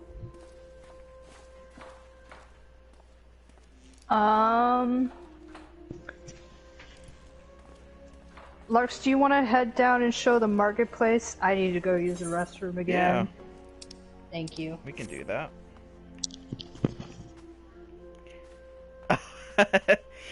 He's nicer from cats. This is the guild leader. He is Redolent Rose, probably one of the most famous weavers in Ul'Dah, and most likely probably in Eorzea too. Just like all the job classes and the like Gladiator and all them, every crafter and gatherer has their own guild leader as well. This is who you be working for. He is a Rogadin. You'll mostly see a lot of Rogadins, a little bit more in Limsa Lominsa and in the Lanacia area. But everyone has a guild leader, just like the other class too, and he will be the one that will train you into the art of weaving. Woohoo! It is important to stay hydrated, but if you have a tiny bladder... Oh, before we actually head to the markets, before you get to see those beautiful stores, this is poverty. This is what Ul'Dah really is. This is what a lot of Ul'Dah does not want you to see. But if you don't make it well in Ul'Dah, this is where you will end up being, most likely, is in the slums. And unfortunately, a lot of refugees during the calamity didn't get to have a life of luxury. And this is what their lives has become. You'll see this both inside the city as well as outside the city. You'll mostly see a lot of Almegan refugees because of the war. And unfortunately for them, they don't get the greatest cut here in Ul'Dah. But they will do whatever they can to survive, and the way Ul'Dah is, you'll find a lot of money laundering and a lot of stuff, or like people like this who will use people who are desperate, who are trying to make a good life, and become indebted to them pretty much their whole lives. And it's one of those things about Ul'Dah where it's just like, you see the glitz and glamour, but when you walk some of these streets, you actually see the truth of what, unfortunately, Ul'Dah is for a lot of people. And sadly, this is where a lot of crime and a lot of stuff happens for Ul'Dah. Yeah, the back alley is pretty much the epitome of what you think of a seedy back alley. Yeah. And a lot of these refugees come from Alamigo. Ul'Dah was one of the first places they fled to when the Garleans took over, and so you'll see a lot of very beefy here guys standing around, because they are Highlanders. Actually, Lars, you want to stand next to one of them and compare your height? Let's just do that, It's kind of like when it's like that one trash bag where it's like, hefty, hefty, hefty, and then Lark says, wimpy, wimpy, wimpy. Yeah, so this is the difference between a Midlander here and a Highlander here. Highlanders are usually a little bit bigger and a little bit beefier. Yup. Even the women, too. Oh, the women, yes. Actually, I believe there are some Highlander women here. Let's see. There's one. Yeah, this one right here, she is a Highlander female. And the one next to her, oh, and that's just a here. That's just a Midlander. He's a Midlander here. As you can see, even Highlander women can be bigger than Midlander hearers. Yeah, you've discovered my main reason for playing this game, which is height difference amongst characters. This is my favorite. I wouldn't say bear, they aren't beefy enough. Oh, the bears are definitely the Hrothgar. Yeah, the Hrothgar were mostly introduced in Shadowbringers, so unfortunately we won't see many major NPCs like them until Shadowbringers. And it's... The Al Ra, we at least have a major character appearing in A Realm Reborn. It's just kind of close to the end of Realm Reborn, but the Al Ra are featured a little bit more in Heavensward.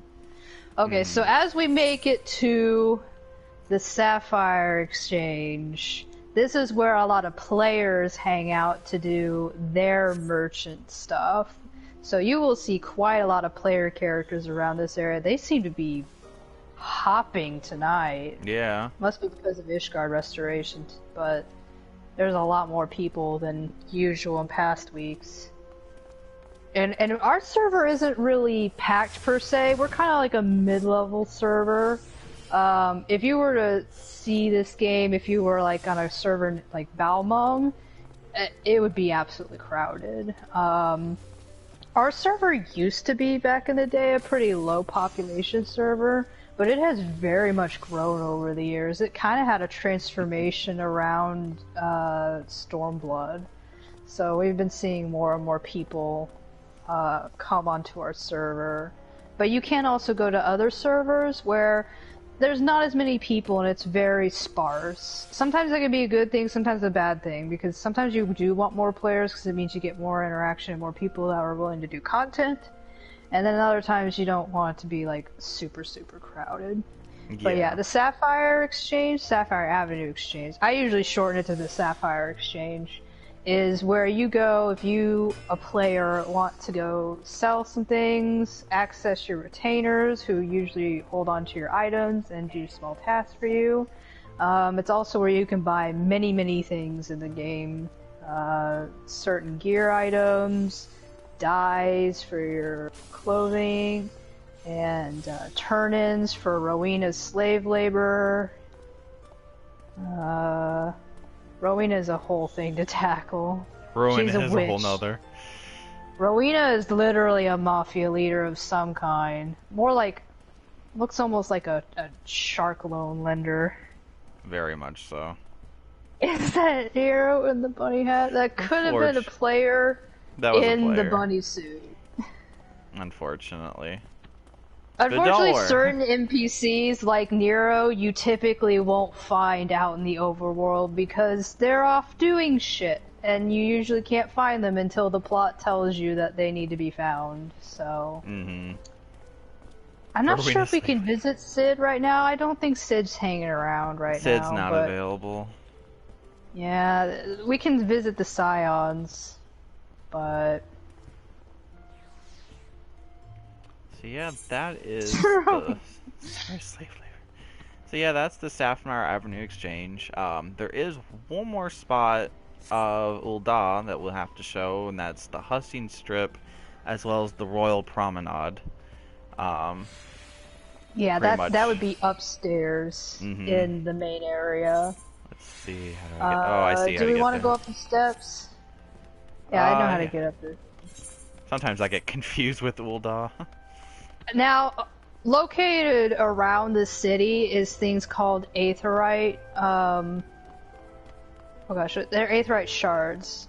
The big giant aetherytes are the aetheryte plazas. They're giant crystals that you can attune yourself to, and if you are a person who can cast pretty powerful magics, you can use the spell teleport. Now, Aethernet shards are tinier because they're usually located within a city and kind of connect back to that main thing. They're for short distance teleportation. So in-game, it's a feature so that players don't have to be griefed and have to walk everywhere. But for this point, we'll walk for now. But if you see us tapping these Aethernet shards, it's just a quick teleport to get to places so that you're not taking up unnecessary time just walking everywhere. But for the sake of immersion, we're going to walk up the steps because also they're pretty and somebody crafted these in the game.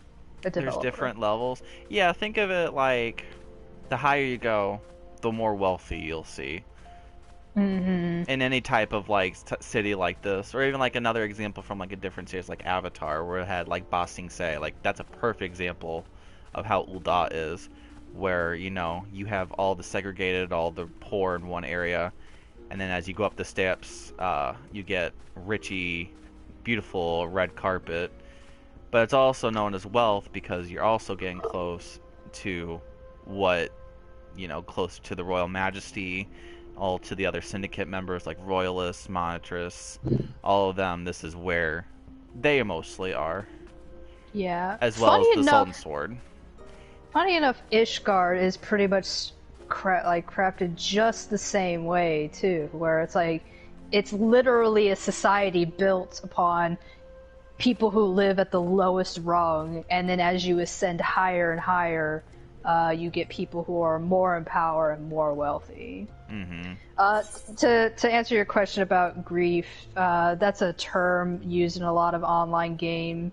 I was using that in an overly dramatic fashion, but griefing is usually where something is preventing you to do something in the game. Usually it's like other players. Like if for some reason, like, I got a ton of Lalafell to surround Larks to make sure that he couldn't move anywhere, that would be griefing, because I'm blocking his way into doing stuff in the game.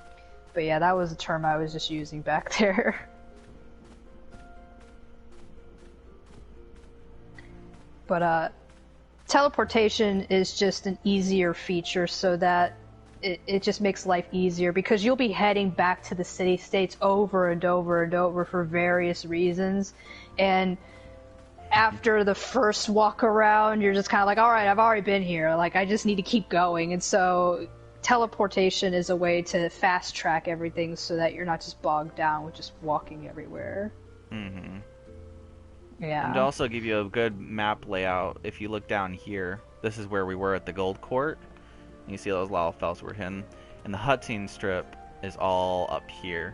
So it gives you kind of an idea of exactly like how Ul'Dah is built up a little bit. Because down there is like where all the market boards and everything. Where the Coliseum is, Gladiators. And then you're up here with all the glitz and glamour that is the Sultan's Sworn and the Royal Promenade.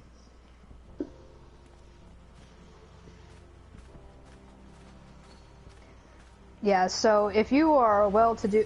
Actually, you can see here, people are dressed pretty well up here. So if you're a well-to-do person in Ul'Dah, you'll usually find yourself up here a lot with the bureaucracy and everything. Mm-hmm.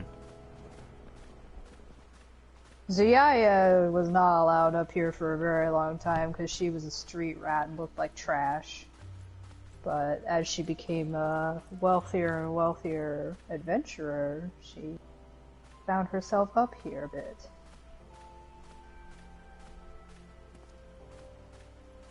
Oh, over here, Lark's just passed him. Genlins, he is the paladin quest giver, so once you become a well-known gladiator, Genlins will be, hey, I heard you're really good with a sword and shield. Have you thought about paladins? And he's also wearing some paladin armor. They usually are well known for wearing white and blue. We can't show Christmas Bear right now. We are inside the city. They do not allow horse traffic in here, or bear traffic, I should say. Yeah, through this door is where the Sultan's Sworn usually hang out. We can't go in there right now. Or actually, no, I'm wrong. This actually leads to the Scholar's Walk, which we'll come back to that in a minute. You can keep asking for Christmas Bear, and it's not gonna happen. Yeah, I'll give you 2 guesses. They're asking the important things. Yeah, I believe my sister has entered the chat. So take a close look at this fancy rug laid out here, like extremely fancy. And since it's called the Royal Promenade, I think you can guess that at the top of here we might find the royalty. Maybe. Oh, just to make my sister happy, I'll summon Gazalt. You can continue your showcase. Oops. Oh. So this is pretty much where the Royal Promenade would be. In here, you'll see 2 people guarding the entrance. Bartholomew and... I guess no name. Other Bartholomew. Bartholomew's way more platinum-haired twin brother. Yeah. I just realized he didn't have a name this entire time. He's just here. He's just here. Yeah, you'll notice there's a lot of players here. You'll often be called to the chamber of the Sultana for various reasons. Yeah.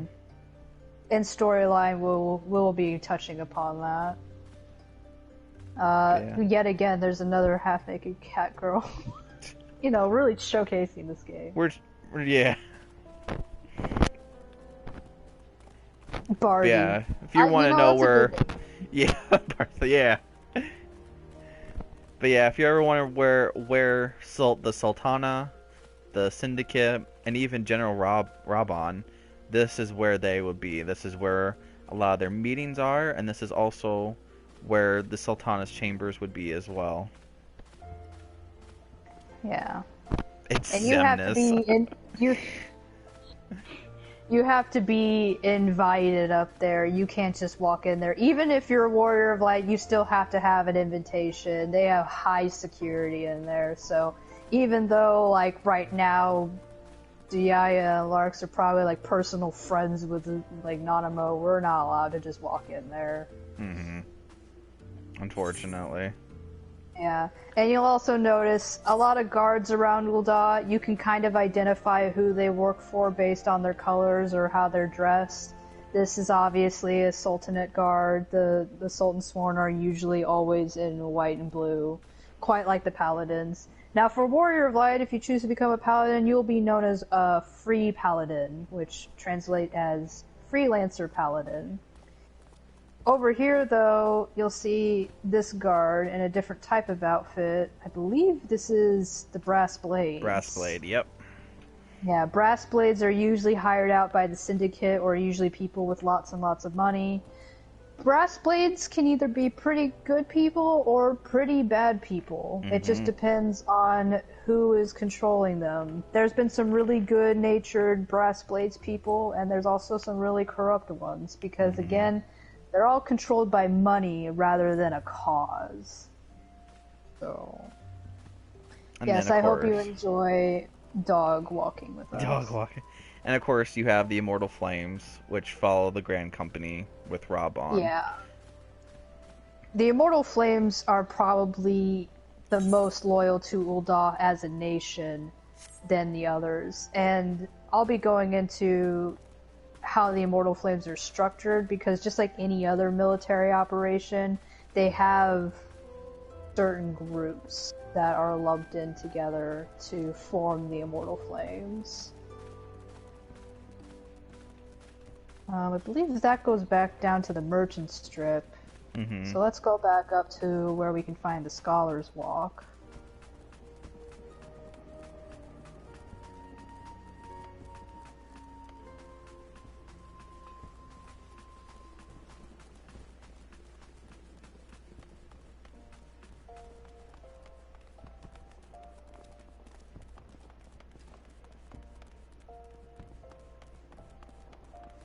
And this is really a walk because it takes a while. Yes, the longest circle ever. So over here we'll start to see some of the dress of people who live in these quarters. They're a bit, well, scholarly. They seem to be dressed in magic robes, but in actuality they're more like doctors, I would say. Yeah. People who deal in medicine. What will eventually lead at the end of the Scholar's Walk is the Alchemist Guild, which they are in charge of providing pretty much anything that's medicine-related or alchemic-related, chemicals, powders, and salves, the like of that. A lot of NPCs you'll find wandering around here are usually people looking for cures for their illnesses or diagnosis for certain problems that they have. Also, fun fact, over here is usually where the children's ward is. Usually, I think this... Not all of them are orphans, correct? Not all of them. Some of them are, and some of them are just very sick. Yeah. So over here is the children's ward. We've actually been inside there a couple of Christmas events because usually you visit them to cheer them up. So specifically through this door is where children with certain chronic illnesses live and get treatment. I mean, there is one Lalafell, or is there a couple? Mostly they're like Huron children. I think Most there's of an them Al are little Rothschild children. too. There's some Lalafels, yeah. Yeah. Here's another Sultan Sworn. I'm not sure what's through here that the Sultan Sworn... I think there's some of their headquarters. Some of them. Okay. We will eventually go into this room in the main scenario since we are doing the Ul'Dah story. So this room will become special later on. Yeah. So we'll walk into the Alchemist Guild just to show that off. You'll notice that most of the crafting guilds kind of look the same, except they'll have like different stuff for their tools and what's usually, you know, what you'd expect to find in like an Alchemist Guild or a Weaver's Guild or something like that.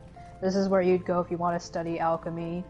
Here's a chalkboard that Larks probably can't understand because he's a himbo, so... 2 + 2 is 5. Yeah. Zia at least knows how to read. Larks knows how to read. Sometimes. I'm learning. Yeah. Well, Larks can read Hingen's script. Yeah. Zia can't. Zia doesn't know how to read Hingen. Severian is the guild master. He's actually one of the more interesting crafting guild masters around Ul'Dah. He actually has a 1.0 relevance. Oh, that's right, yeah. He's currently on a quest to try to resurrect his dead lover, so good luck with that. So yeah, he just leaves. Good luck with that. Bye. Yeah, if Ed was in Final Fantasy, he'd definitely be over here. David trying Bowie to learn hair. all. He does have David Bowie hair, for real. Oh, here is Hahachi. Well, hello, Hachi. They are back from their adventure. Where did you go, Hahachi? I forgot that they... Oh. Oh, there we go. Zia's spouse is very excited to see her. Kawaii. Kawaii. Oh, Hachi expert really in does. lines for that. Expert in lines for it. Where do they take you? Come walk with us a little bit. I think we're almost about done with Ul'Dah with that, because if we were to go back out, we'd be back at the beginning. Yeah, so that's pretty much all Ul'Dah. Yeah. Now, here's a question. We could go to the outskirts of Santaland, but I figure we're going to be traveling all over there for main scenario, and what we could do is do like a quick a flyover of some of them. Yeah. I know. Let's go to places where Zia grew up in. Okay. Let's see. We can also show off this Aethernet shard. Let's go ahead. Go to Gate of Thal, Central Thanoland. You said Thal? Yeah, I know you want... yeah. The last one. Okay. Okay, now we can show Bear. My cat wants so desperately to be in my lap. I have stuff to do, kid. I can also show off Fat Chocobo. Unfortunately, I think Sarah had to go charge her phone. But... Oh, and I must do this for Kate. Hachi, please complete the Holy Trinity. There we go. Fat Dodo, Fat Cat, and Fat Chocobo.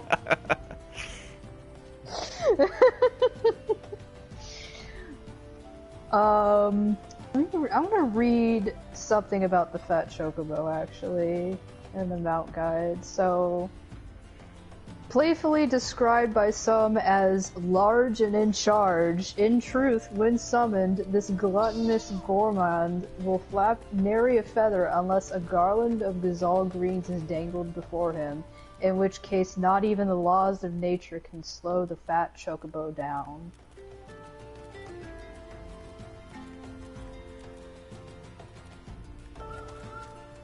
Oh yeah, the fat cat story. Uh, seeing as how this Percy Pussy can defy the very laws of physics by propelling itself high into the firmament, it is very likely that the creature is either a void scent using a bloated cat's corpse as its corporeal vessel, or a deceased pest reanimated by one well versed in the necromantic arts. Yeah. Oh, and there's Christmas Bear. Yes, my sister's favorite mount is Christmas Bear, and it's mostly because Christmas Bear does this. It throws presents. This is a mount that you could only have obtained during a certain Christmas event. I can't remember. Was it 2017 or 2018? Yeah, it was a couple years ago. Yeah. Its special feature is that you can throw presents at people. I do not know why the Christmas Bear exists other than to throw Christmas presents at people. So... yeah, every once in a while you can pick up a mount where they have a special emote that comes with it. Hachi's also showcasing the Easter one, which has a very special emote. Oh, fly the bear. Let me get back on my bear and fly the bear. You can fly the bear. How is this possible? The game says magic, and with magic anything is possible, and anything can fly. So don't question it. Magic, okay?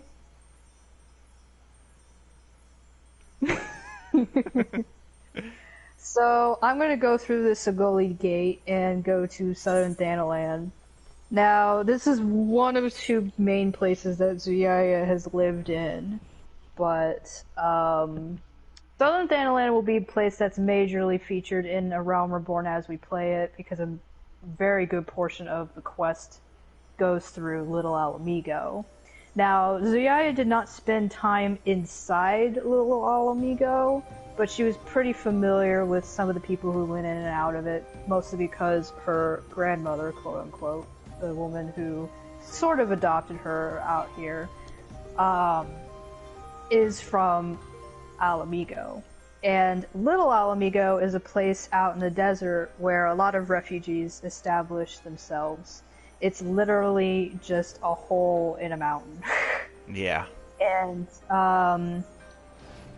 we'll be going in and out quite a lot during the storyline and meeting a lot of people in it, but just know it is a pretty major spot.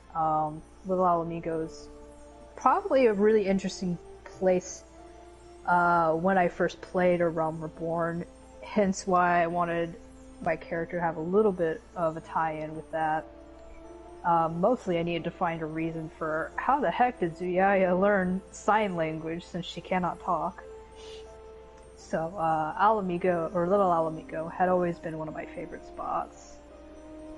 Broken Water is where actually she spent most of her time when she did live with the older Alamigan woman. Get back over there. Technically, where I imagine Zuyaya growing up is kind of actually in the road between here and Eastern Thanoland, which Eastern Thanoland is where I'd like to go next, because that's the other spot where Zuyaya grew up in. After leaving Ul'Dah, she mostly wandered around Eastern Thanoland, picking up odd jobs for merchants that were traveling to and from, and not making a very good life of it. But eventually, when she got picked up by Grandma, she came over here to Southern Thanoland and at least had companionship with her grandma, so...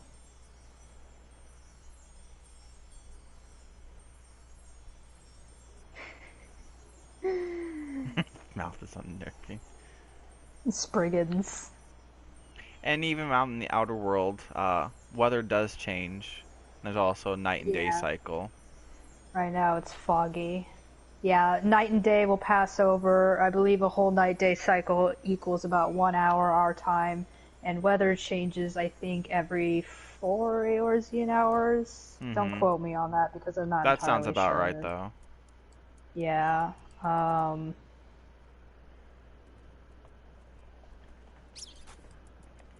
Trying to pick the dodo.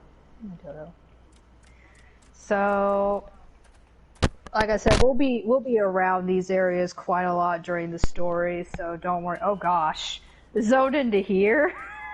There's a huge weather change. Oh, is there?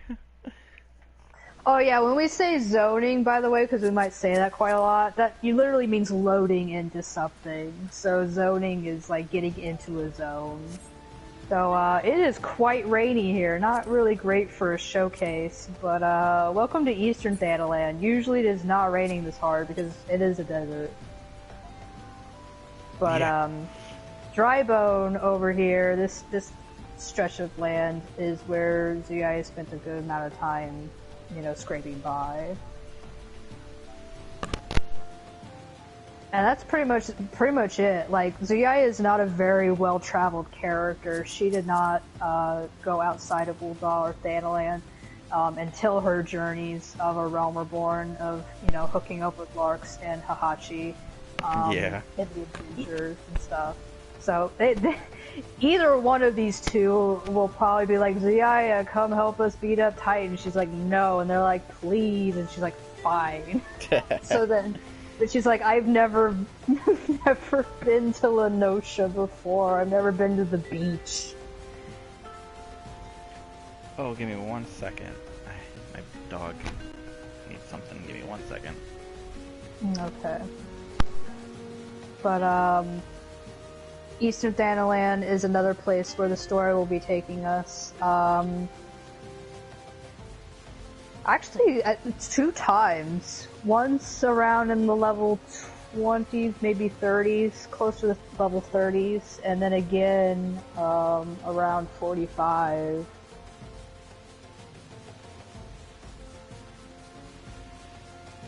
I believe after this, we'll try to move on to Gridania, so we'll be leaving the desert climate and heading for the trees.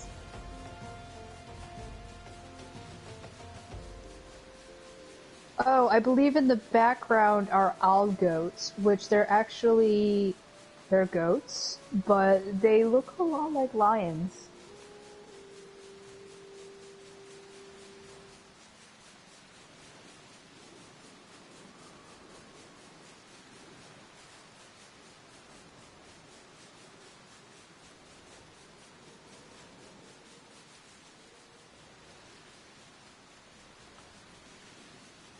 Fun fact about some of those, there's the nannies and then the billies. And this is important when you're out gathering ingredients, because if you're looking for goat horns, you need to make sure to attack the billies because they actually have horns modeled onto them. The nannies, obviously, don't have horns, and so you cannot collect horns. I was very stupid newbie one day and wondering why I wasn't getting any horns.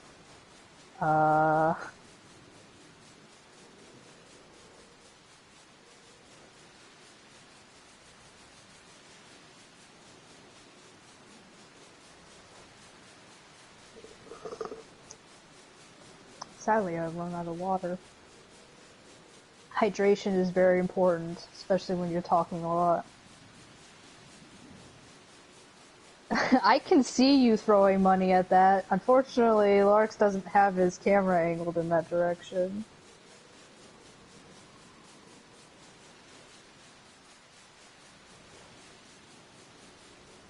Oh wait, maybe he has. I see on the feed that he has his...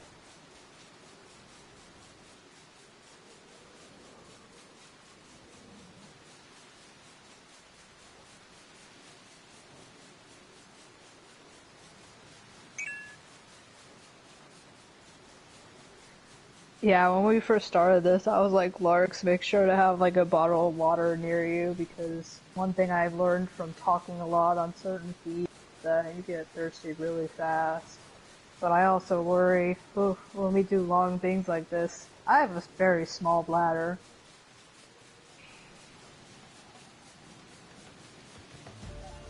Oh, algoats? They're pretty big.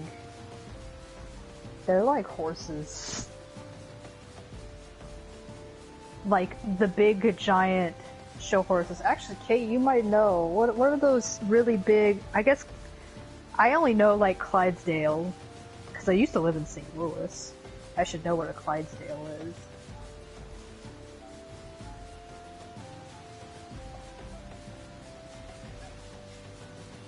We don't yet have an outgoat mount, though I believe with the new Ishgard restoration we definitely have a ram, which comes very close to these. Has a very similar model, but I think they're closer to rams.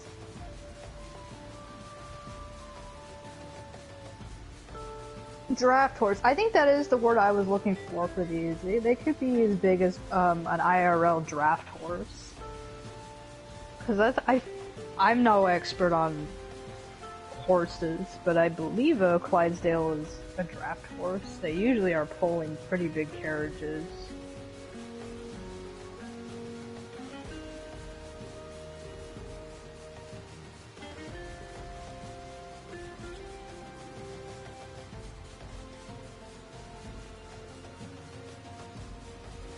So I guess last questions about Ul'Dah or Thanoland before we move on to the Gridania area. Hey, welcome back. Just taking any last questions. I'm gonna give them a few minutes for them to catch up in the feed. Okay. We also got to talk about our goats and horses. I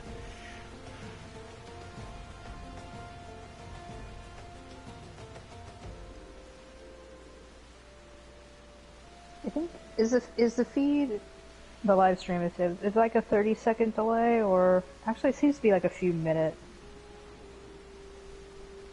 Yeah, it's something like that.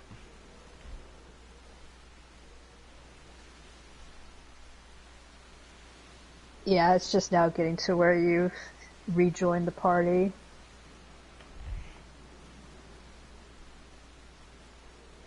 I'm very glad Kate can feed us horse information. This might come in handy. But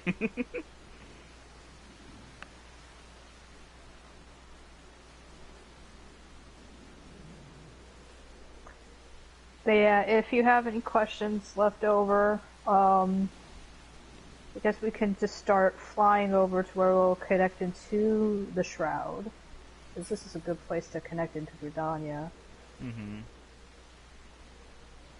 Okay, that's good to know. 30 seconds between when we talk and when they can hear us.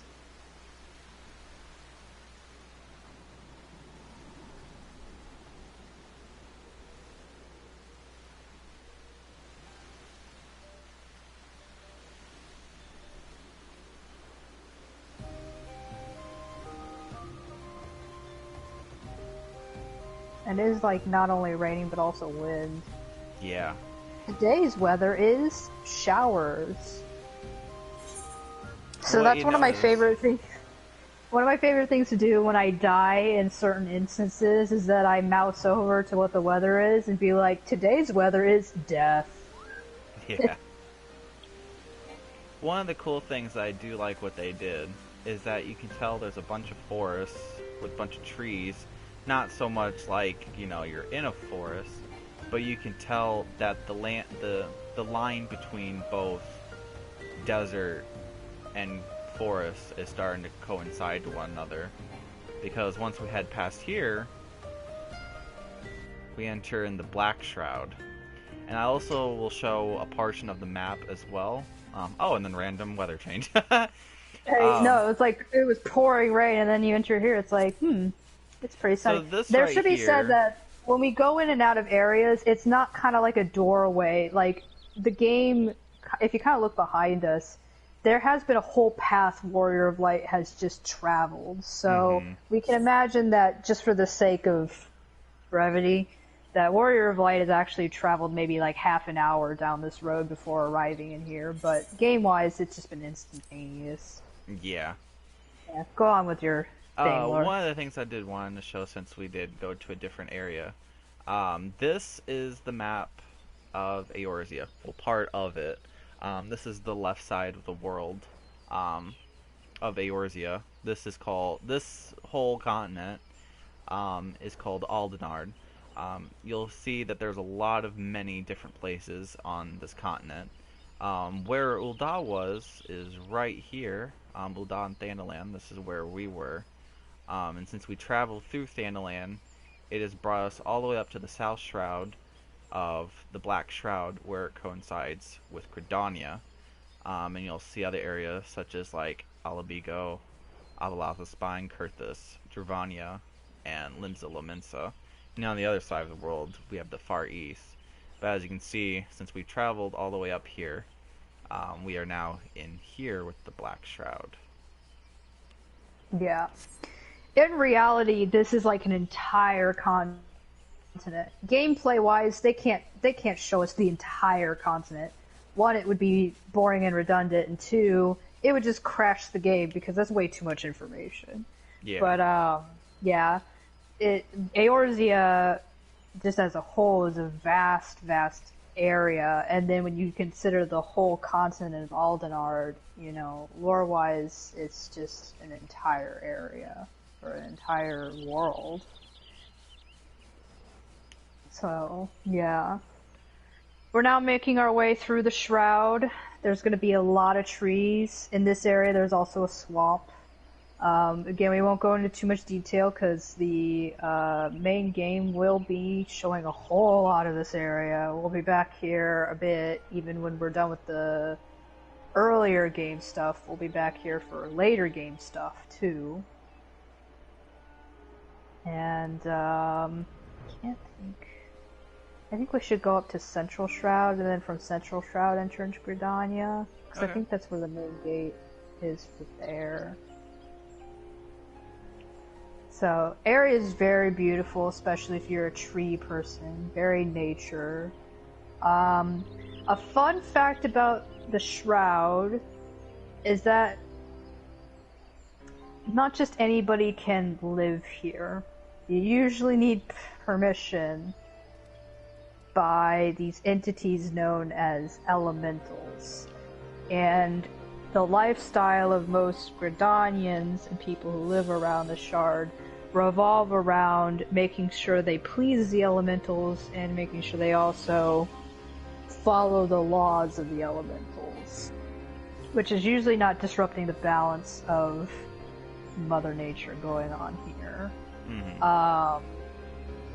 Gradania is usually off limits to anybody who the elementals do not approve of.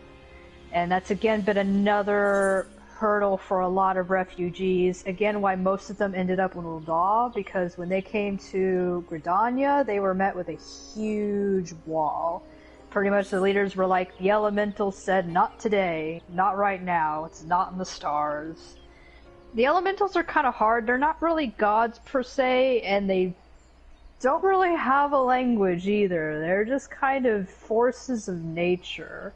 And the only people who really do commune with them are the Seed Seers, which, again, during the story, we will be seeing them a lot. Mm-hmm. The leader of Gridania is Seed Seer Kane Sina, who is pretty much the leader and communicates with the elementals the most.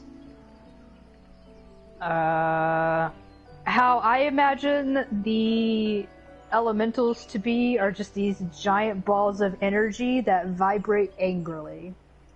We have so far not seen the elementals. It's not really something you can see with your naked eye, and they usually do not reveal themselves at all.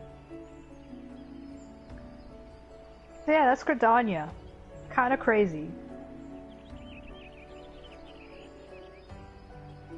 Well, it's also interesting, completely different atmosphere than what we have seen in Ul'Dah. Like, almost like a complete, like turntable of what we saw. Yeah. A fun fact about what happened in the past, a lot of this wouldn't have been such a stark difference had you lived, I don't know, 6,000 plus years ago. A lot of the Thanoland area were grasslands with hilly, fluffy grass just rolling in the distance. But when the Calamity of Fire hit, you know, thousands and thousands of years ago. It burnt the entire area and caused a drought, and ever since then it has been desert.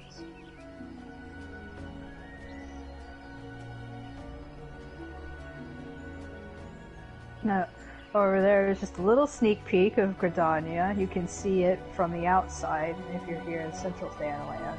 The water wheel is a big feature of the town. Mm-hmm. And underneath the water wheel is the Airship Landing, which again is another important thing that we'll be visiting in the main scenario.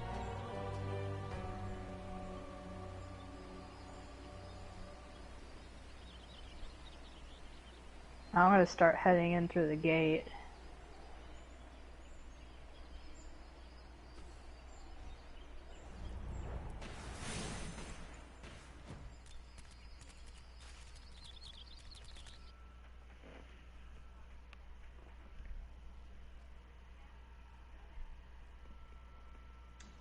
I am zoning.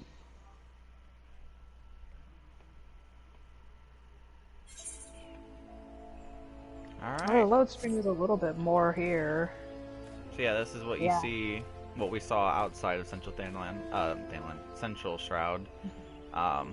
This is Gradania. Yeah, and if you were to start off here, this is exactly the path you'd be taking.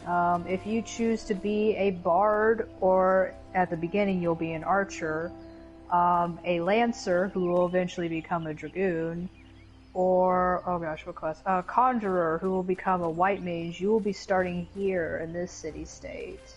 And we'll be visiting those guilds in just a minute. Mm-hmm. Let me show you the map. So this is the first part of Gridania. It's separated into new and old. New and old pretty much means when the calamity happened, Gridania had to rebuild a little bit. Old Gridania is what Gridania used to be, and New Gridania is what was rebuilt after everything was said and done. After the moon literally just fell onto the ground.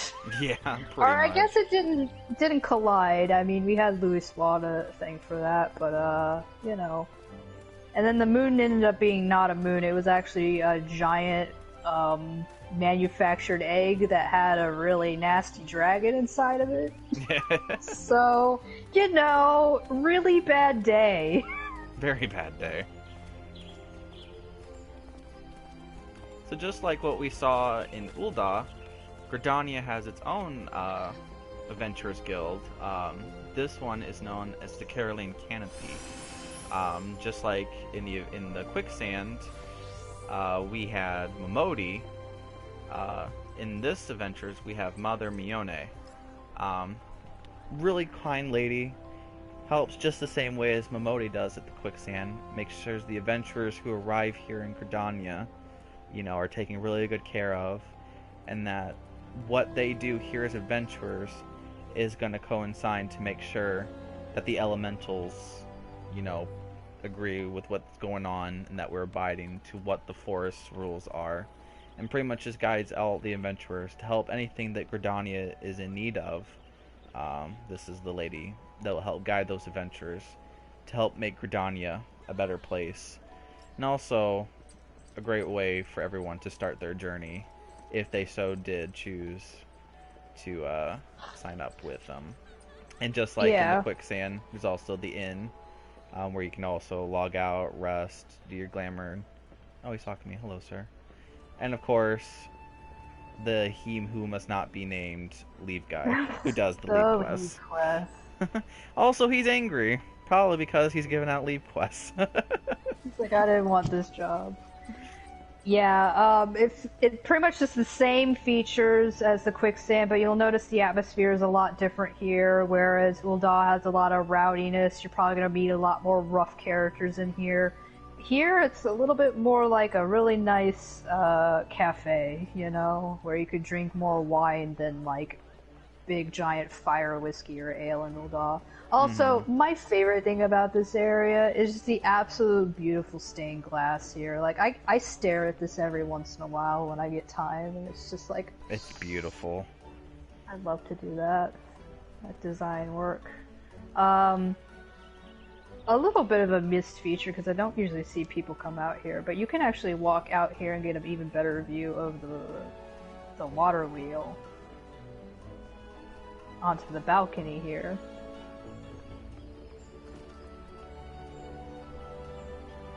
So over there, really we were just flying over there just a moment ago, so this is the opposite end of it. And then if you go over here, you can get a picture of that water wheel.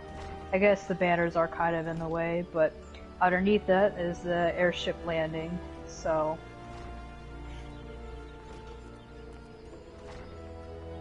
And I believe that Airship Landing, we'll be going there during the story quite a lot, so... Just for the sake of time, because we've been at this for about 2 hours. So, let's just continue on up the hill. This is also a good site. This is the 8th Right Plaza here in Gridania. It's just out in the open. A lot of Gridania is just surrounded by the woodlands, and it's very open. Not very many things are indoors.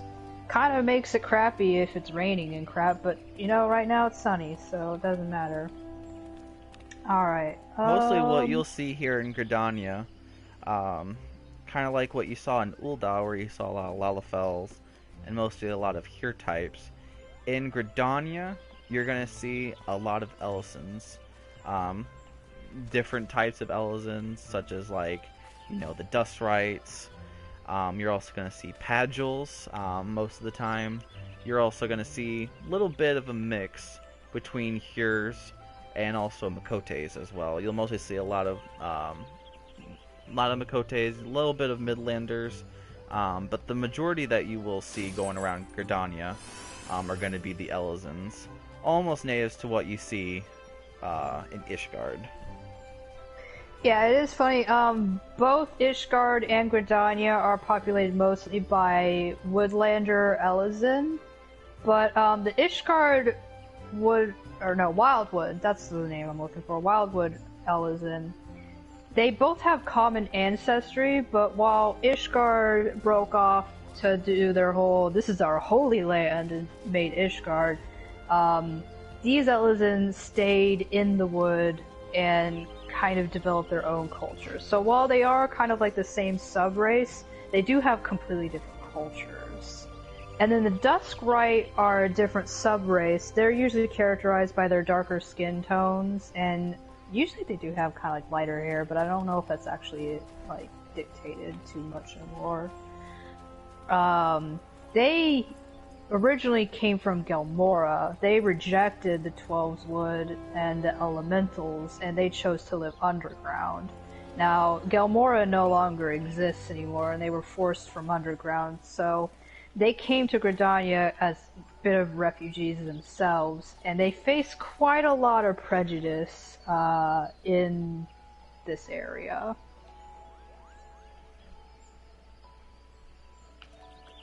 So, I'm going to move on. I'm going to go just over here to the Archers Guild, and then we can kind of zip back around. Okay. I think that's a good way to do it. Because the Archers Guild is another one of my favorites, because I do quite a lot of characters where, for some reason, I just keep doing Bard over and over again. I've done it on 3 separate characters, just don't ask me why. But, the Archers Guild is where you'd want to go if you wanted to be a bard.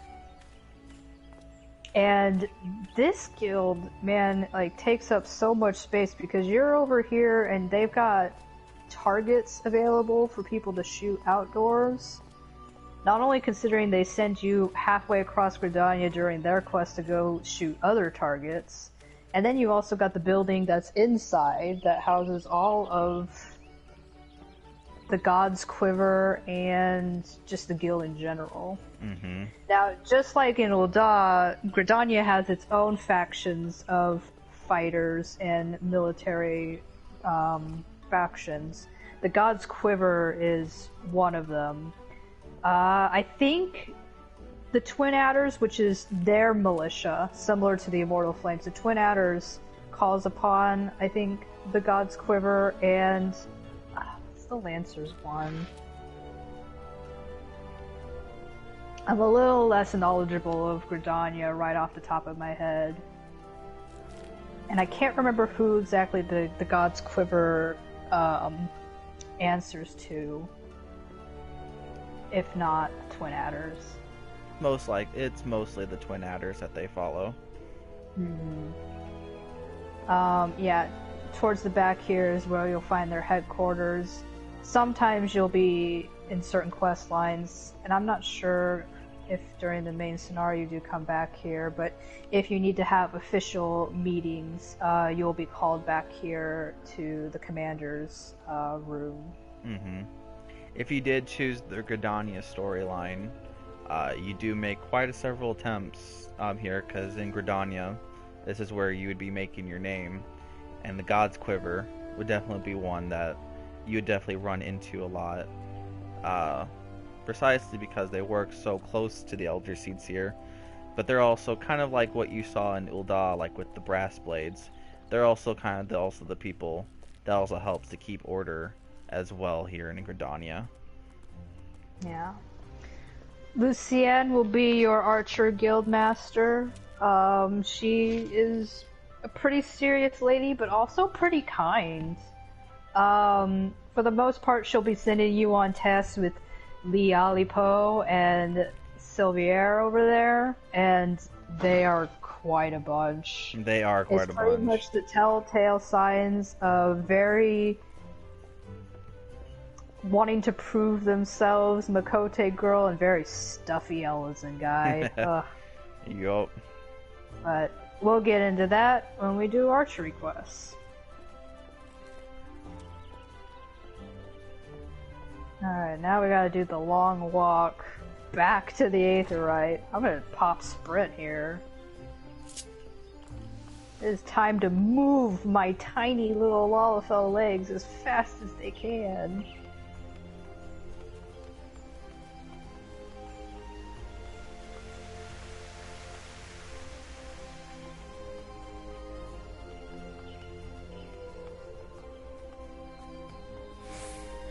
Gridania also really likes Chocobo.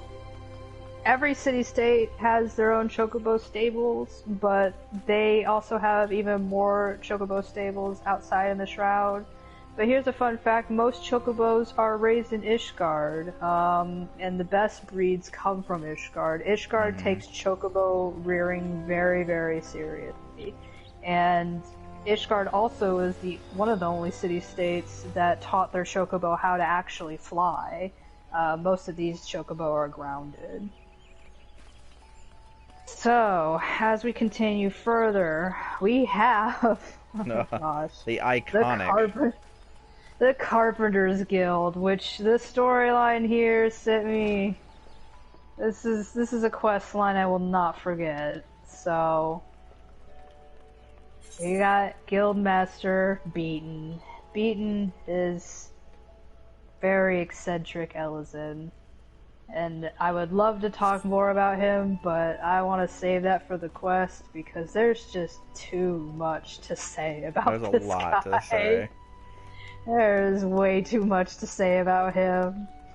But this is always fun. This Lalafell who is constantly chipping at, I don't know, is this gonna be a hawk, an eagle, who knows, maybe an owl. Or a tall Beaton. Or, you know, it could even, it kind of looks like some sort of bird to me, but who knows, it could be like an Asian, we don't know. An Asian. Yeah. Yeah, there you go.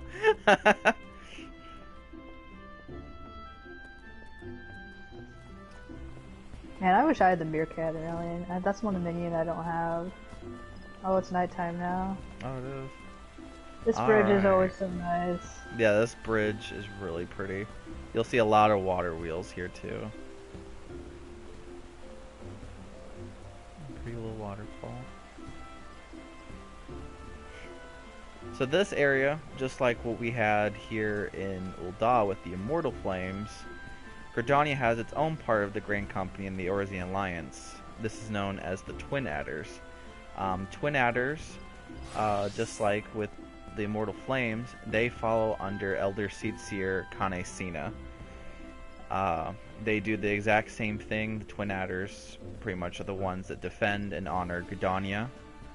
As for Larks, Larks actually chose to serve under the Twin Adders for Elder Seedseer. Mostly for him, why he chose it is because he saw Gridania as a very peaceful bunch, and it was a place where he'd always felt like he could be calm amidst everything that was going on in his life. And when he met Kanesina, he knew that he really wanted to serve under her because of her kindness and everything of her gentle nature. And that really pushed him to really sign up for Gridania, even though he first started his adventure in Ul'Dah. His views on Ul'Dah wasn't enough for him to persuade to serve under it. Whereas when he came to Gridania, he was like, this feels like home, and this is a place that I would love to serve.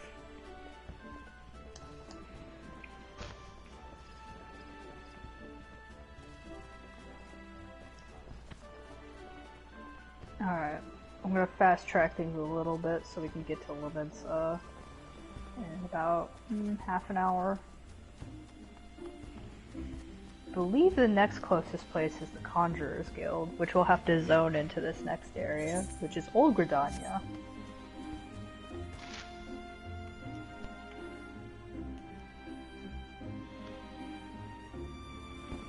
Actually, it's really cool that we came here at night because now we can see all the trees illuminated. Oh, yeah. So the Conjurers Guild is actually one of the more important parts of Gridania, mostly because of the Lotus Stand. The Lotus Stand is pretty much where a lot of the Pugils reside, especially with Kanesina. Just like what we saw at the Royal Promenade, only a select few are able to actually go into the Lotus Stand and talk to Kanesina. In the story, you will most definitely go in there, or if you started in Gridania, you'll actually meet her there.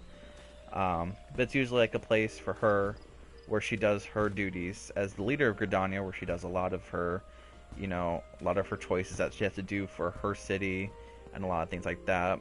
And because it's linked to the Conjurers Guild, it's because she herself is also a form that does conjury as well.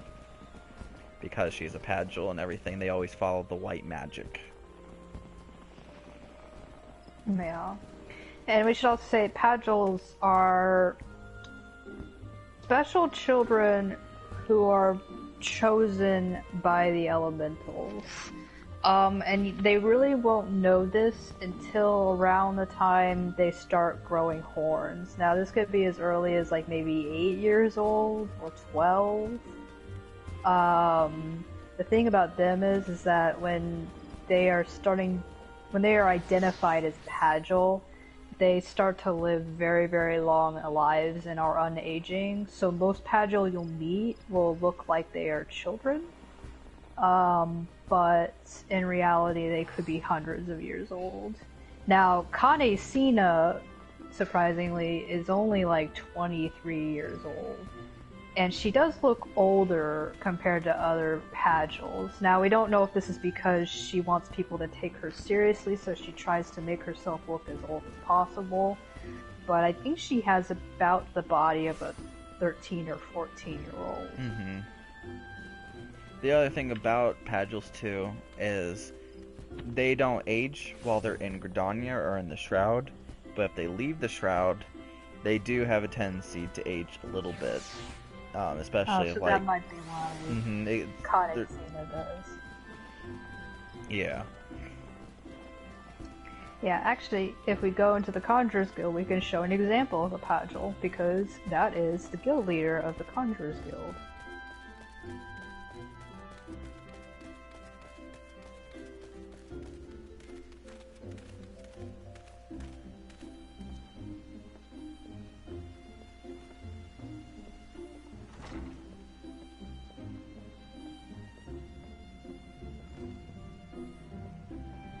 I really like this guild because it's actually in the stump of the tree. Yeah, I can't remember if maybe this is just a cavern, and then these are the roots of the tree. There's a really, really big tree here. So this boy right here, this is Isumion. He is a Pugil, and you can tell because he has the horns coming out of the sides. Pagil horns also can look different, only slightly. They are different also from, let's say, Al-Ra horns. Al-Ra are just born with their scales and horns, and they also hear with their horns, according to lore. But with Pagil, they are just horns that are sticking out of their heads, and again, they start growing in early childhood. When somebody gives birth to a child in the Shroud, I mean, usually they're all here, as far as I've seen with the Pagil, but it could be any race whatsoever. But if they're chosen to be pretty much, I guess, hearers of the elementals, because I think that's what they're also called, as hearers. Then the only way you'll know your child is a Pagil is when they start growing these horns. Now, some parents are actually horrified by this because it means a lot of responsibility. It also means that their child is never really going to grow, and also, like, they're going to live a very long life. And some might feel very, very honored that their child has been chosen by the elementals.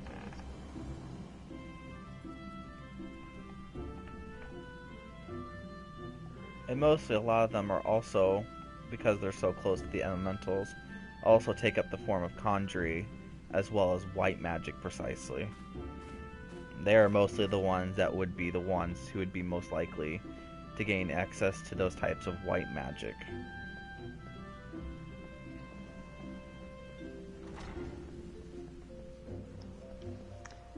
I'm already booking it out of here. I'm just trying to think of, let's see.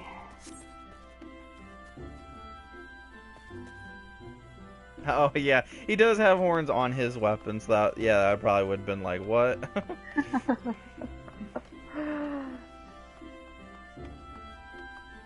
So we're entering at another main area. This is like pretty much the meat of old Gridania. Gosh, I'm trying to think of the greatest I could kind of look briefly down at the Botanist Guild. Again, their gathering area. Don't want to go too much detail about it, but I'm just going to stand at the... This is a great long growery. You just know that they grow a lot of vegetables here and other things in Gridania. There's experts of the growing of special plants and foods. A lot of the quests usually solve certain problems that people have been having all around the world in Eorzea and even beyond that. So, if you were a person around this world who really had something tough, or maybe an extinct flower or extinct vegetable they'd like to look more into, this would be the place you'd want to visit for that. And that's pretty much all I want to discuss on that, because again, it doesn't really have too much main story importance. Over here is another water wheel. A water wheel in my Gradania?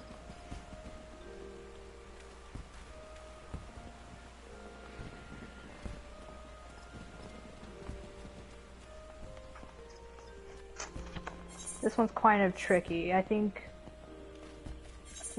let's just, you know what? We'll actually be going up there a little bit for main story, so let's just stick to the main road here. Okay. So we're approaching Miketo's Amphitheater, which is a pretty... Yeah. It is... yeah, water wheels. A lot of events are held on this stage. It is almost like a Shakespearean play stage. Also, a place where people can gather for meetings. A place for when like officials like Canesina need to make announcements. It's kind of like a community area where they can stage events that can be just like for fun. Sometimes they're serious. Sometimes there is a taxidermy show to put on. Yeah. Talking about a leather worker quest you have to go through. Many different uses for this stage. They also do put on plays here. They also put on musical performances. In fact, I think the main use for this is musical performances. But it has a lot of different usage. When the Halloween event comes on, we will definitely be back here. And then also for Valentine's Day as well. Mm-hmm.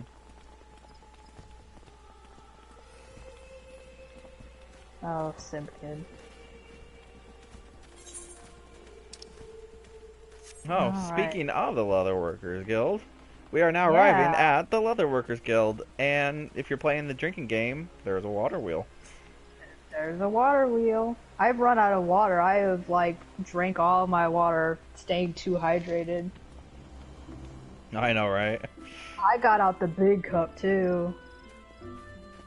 So, the Leatherworkers Guild is a huge building because it's probably one of their main exports. If you want nice quality leather, like, this is the place you'd want to be. Mm-hmm. Oh, this cat girl has taken interest in my dodo. I'm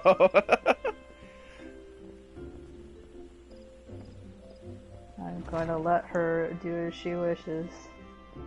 Who am I to deny her dodo time? Yeah, you'll see a lot of leather pelts. They'll deal with a lot of animal skins. A lot of this, and it's also run by Guildmaster Jiva. Not the nicest lady in the world, but she means well. She just wants to have her leatherworker always be at tip-top shape. And if she does come off as a little bit too mean. Yeah.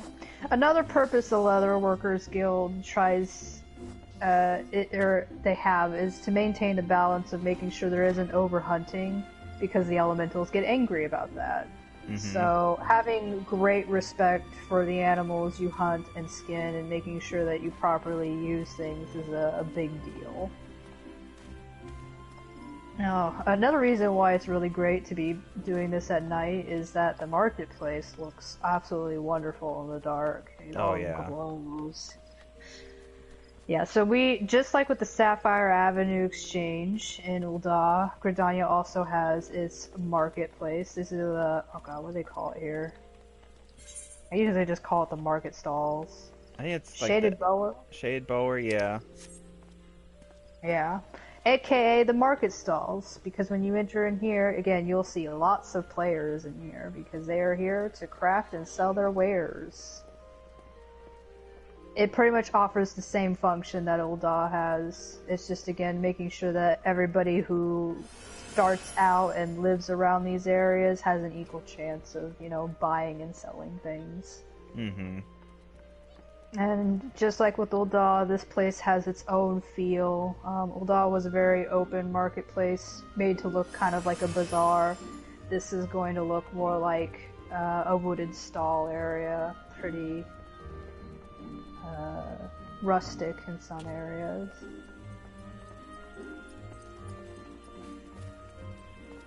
Now I'm trying to fast track because I want to get to the Lancers Guild. Because Lancers Guild is pretty important if you want to start out as a Dragoon in this game. And of course, like true Final Fantasy fashion, there's this going on. This is exactly what every day is like. Oh boy.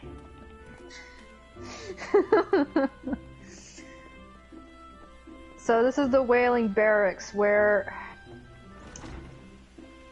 the Wood Whalers, there we go. That's the other military faction. Yes, the Wood Whalers, yeah. It took me until reading the name to remember. So there's the God's Quiver, which usually are full of archers, and then the Woods Whalers, which are the Lancers. Now, if you play the Bard's Quest, Gaidalo is of the God's Quiver, and Sanson is of the Wood Whalers. And Sanson wields a lance, and Gaidalo wields a bow. But we'll be getting more into that when we actually do Bard Quest.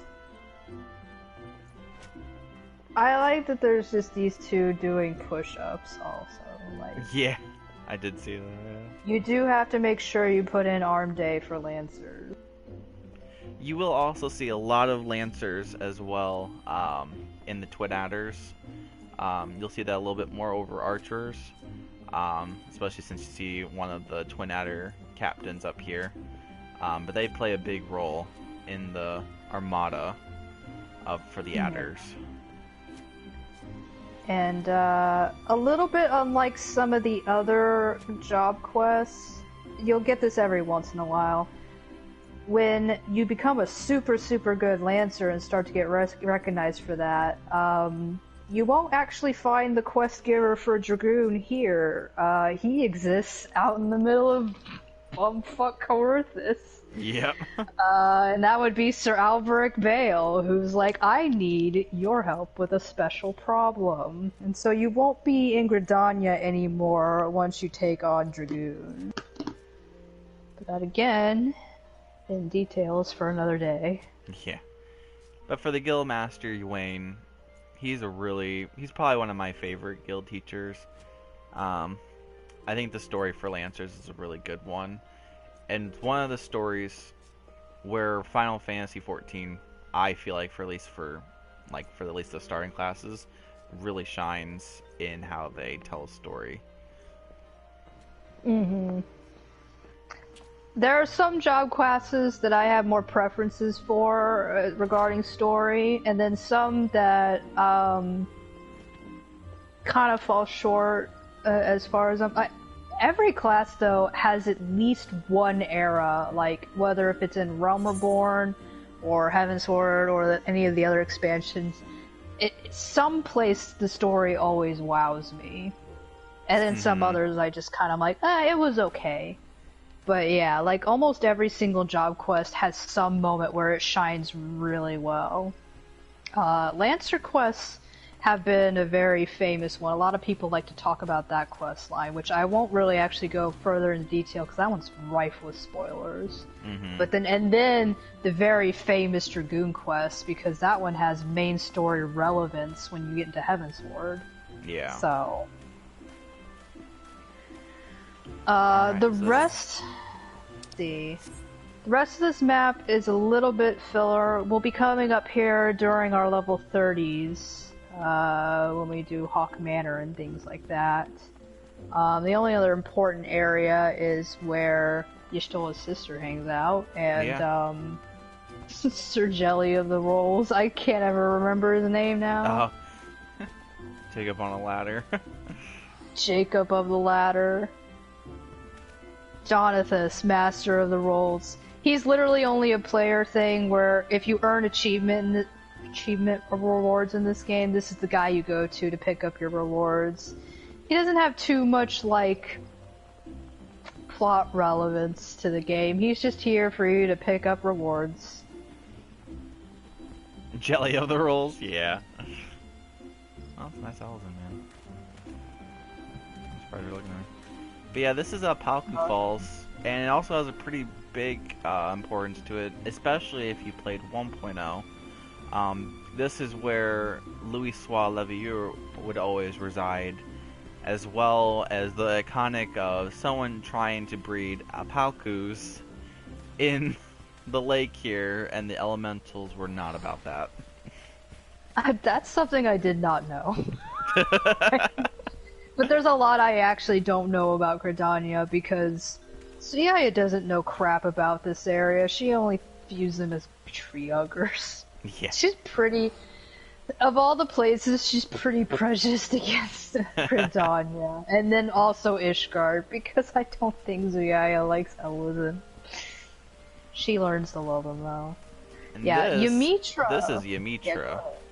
Ymitra is someone, if you did the Arcanist Guild, which we'll show once we head into Limsa, she begins the Summoner story, which is a very interesting one. Also, there's a minion in the way of her. But she is also Y'shtola's younger sister. Y'shtola is one of the main characters that you will see in Final Fantasy XIV. And Ymitra does, pop in once in a while in the story.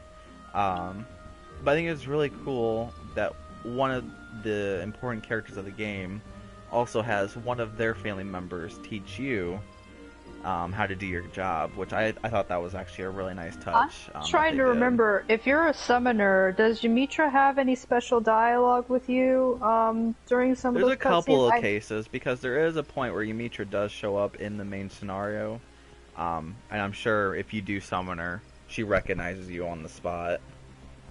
Yeah. There are very few instances in this game because they try to make sure that they don't deviate too many different dialogues, because it's a lot to write for and a lot to program into the game. But every once in a while, like if you have met a certain character before and they show up in a main scenario situation, they will recognize your character. Like, if you do Dragoon quests and then do Heavensward, Estinian knows who you are. So, he's pretty well aware of who kicked his ass. Yeah. So... One of the other things about Ymitra is that she's also part of an archaeology group called the Sons of Saint Konik. They are always looking for, like, you know, ruins to learn more about the past. And they mostly deal with the Elegant Empire that came before us. Or, no, wait. After us. No. Before us. No, before. Before. My brain. They're ancient history. Ancient history, but they're like the ones that are looking into dinosaurs. the past and learning stuff from the past. And you'll see a lot of them hanging around Mordona, which we'll show in our next stream, what they do and what they're uncovering as well. Yeah.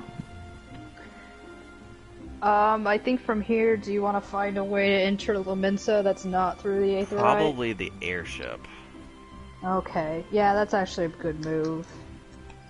So, here's a fun fact about Limsa Lominsa that's not really lore-wise, but just player-wise.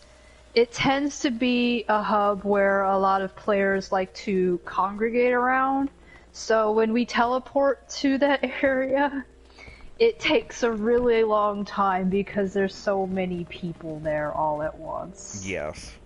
So we discussed this ahead of time that we were not going to do that because we didn't know if it would crash the stream. Yeah. We may experience a little bit of lag, but we will do our best to not stay in the Aetherite Plaza for very long. The farther we get away from the area, the better it gets.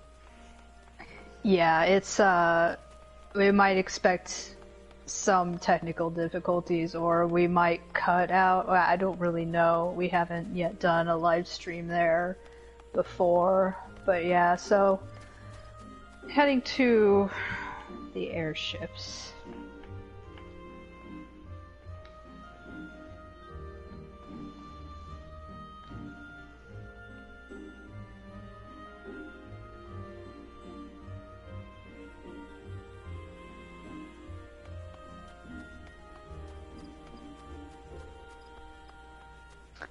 And I guess as we head out there, any last questions? Oh, we're going the wrong way. Are we? Oh, yes, there are. Any last questions about Gridania? I gotta count to 30.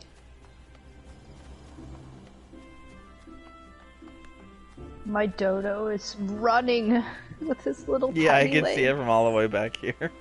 Just beep, beep, beep, beep, beep, beep.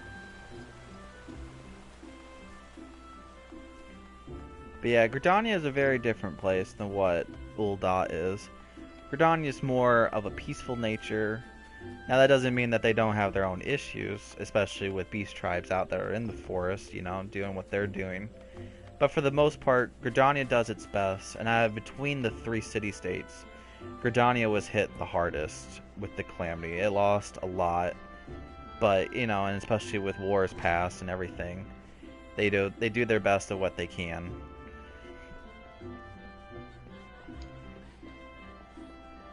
Alright. Yeah, you'll find that Limsa Lominsa has a little bit of a feel of Ul'Dah because they have a little bit more rough and tough types, but they're not necessarily ruled by money, though they could be ruled by plunder. They are more about freedom, and depending on people's definition of freedom, that could mean good or ill. Yeah. Alright, let's cross our fingers. Yeah. I am in the cutscene right now to head out. Because I have airship cutscenes enabled right now. Ooh, my sandwich fell.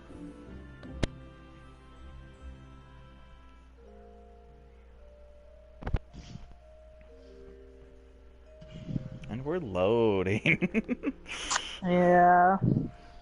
This might be a little bit of a black screen. Oh, there we go. But yeah, I don't think it's going to be nearly as bad as if we were teleporting right in the middle of everything. Yeah.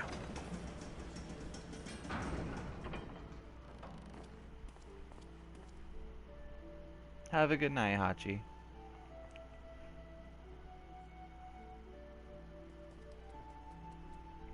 Alright, so while Zuya loads in, I'm going to bring up the world map again. So we were here in Ul'Dah first. We traveled up here to the Black Shroud, and due to Lanicia being an island base, the only way you can get through is by boat or by airship. And this is where we are headed now. We're in Lanicia. Also, the island is known as Vilbrand, and Vilbrand is home to Limsa Lominsa, home of all the pirates and all the swashbuckle and all the sea salt weather that you could ever imagine, hosted in the middle of a giant freaking volcano. Oh yeah, the giant volcano. Yeah, we're gonna ignore that for now. Yeah, let's not gonna. Who cares about the giant volcano? Yeah, it's nothing to worry about. It's totally fine. Frick. We want to go to the Drowning Winch, right? Yeah, we'll do the upper part first. I've been playing this game for years, and I'm constantly lost in Limsa Lominsa, no matter how much time I spend here. Limsa Lominsa is a pretty hard place to maneuver. The Drowning Wench is pretty much what you saw in both Ul'Dah and in Gridania. This is the Adventurous Guild area. Just like what you saw with Ul'Dah, it's kind of like almost the same thing, where it's pretty much a definition of a bar. Pretty much a lot of taverns, a lot of wine. And just like with Mother Mune and Momode, we have Baderon, who is the Drowning Age proprietor. Good luck trying to understand him because he has pirate talk. A lot of people in Limsa Lominsa will be talking like pirates, and if you're near the Rogues Guild, now you got Rogues Cant, which you literally need a dictionary out to understand them. Oh yes. Because it's like they're speaking a different language. Oh yeah, for sure. Yeah, the Drowning Wench is under the big actual so this area that we're at here, pretty much is like the center point of Limsa. This area also leads to Maelstrom Command, and it also leads to anything with the main hub of Limsa. This is mostly like the place where a lot of people in Limsa who would gain their info, or who would go and try to speak to Merylwib, who is also the leader of the Maelstrom, and just like with Rabon and Kanesina, she is also the one that leads the command of their grand company.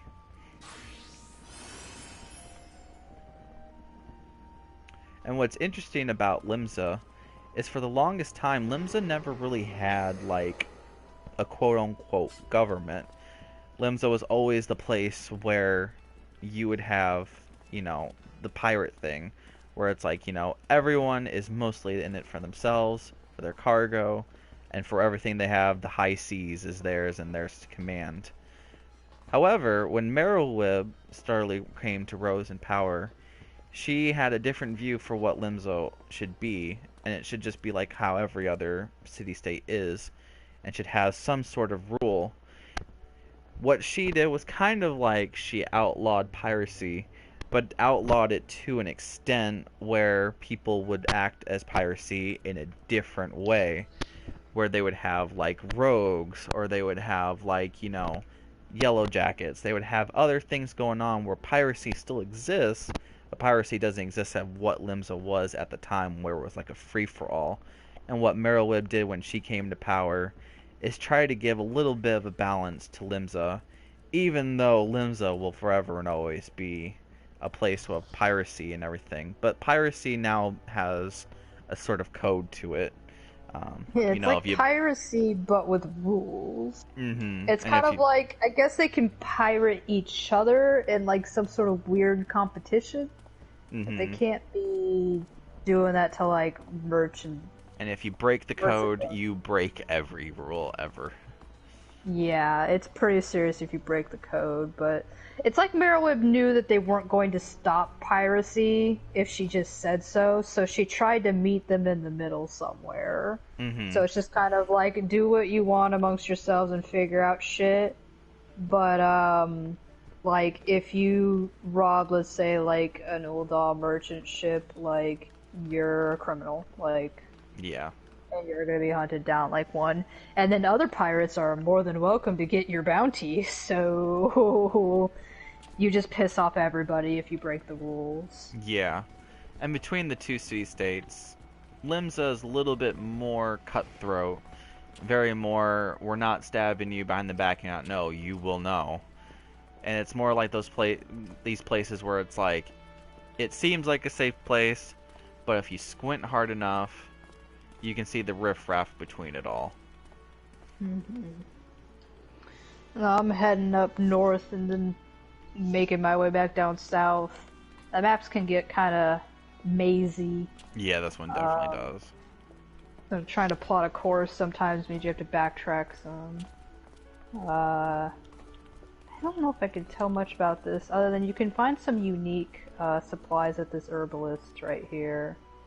If you're a crafter, formic acid is a definite thing you want to always remember here. Actually, what is it up here? Is it my good friend Caroline? So, he's a character that gets talked about a little bit. He has only a tiny importance to the main story. He pops up. But, there's a certain Ishgard house that lost their son to pirates. Or I guess they assumed he drowned at sea. A pirate ship supposedly sunk his ship. Here's this guy who looks a lot like some House Durandare that you meet. And he's obviously not their lost heir. He's just another pirate. Just another pirate. Yeah. And yeah, I agree. He is very fabulous. Yes. They lost their son to fashion. Yeah, this is a little fun fact to know. It's not anything that's like ever too plot relevant. I do believe he gets blackmailed with this at some point, but it's just a little fun fact where it's like this man is very much not the lost heir to House Durandare. He died and drowned at sea. Okay.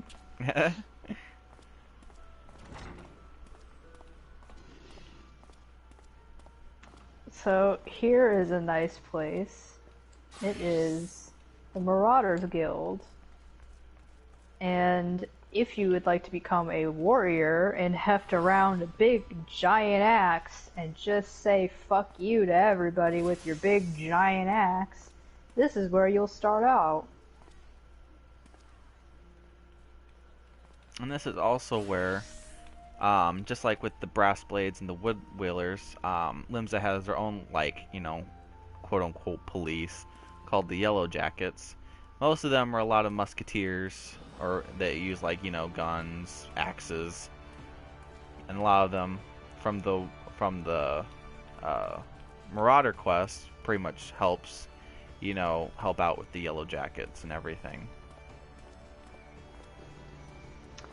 I can't remember these muskets that are crossed. Are they the symbol of the Yellow Jackets? Yes. Or it's okay.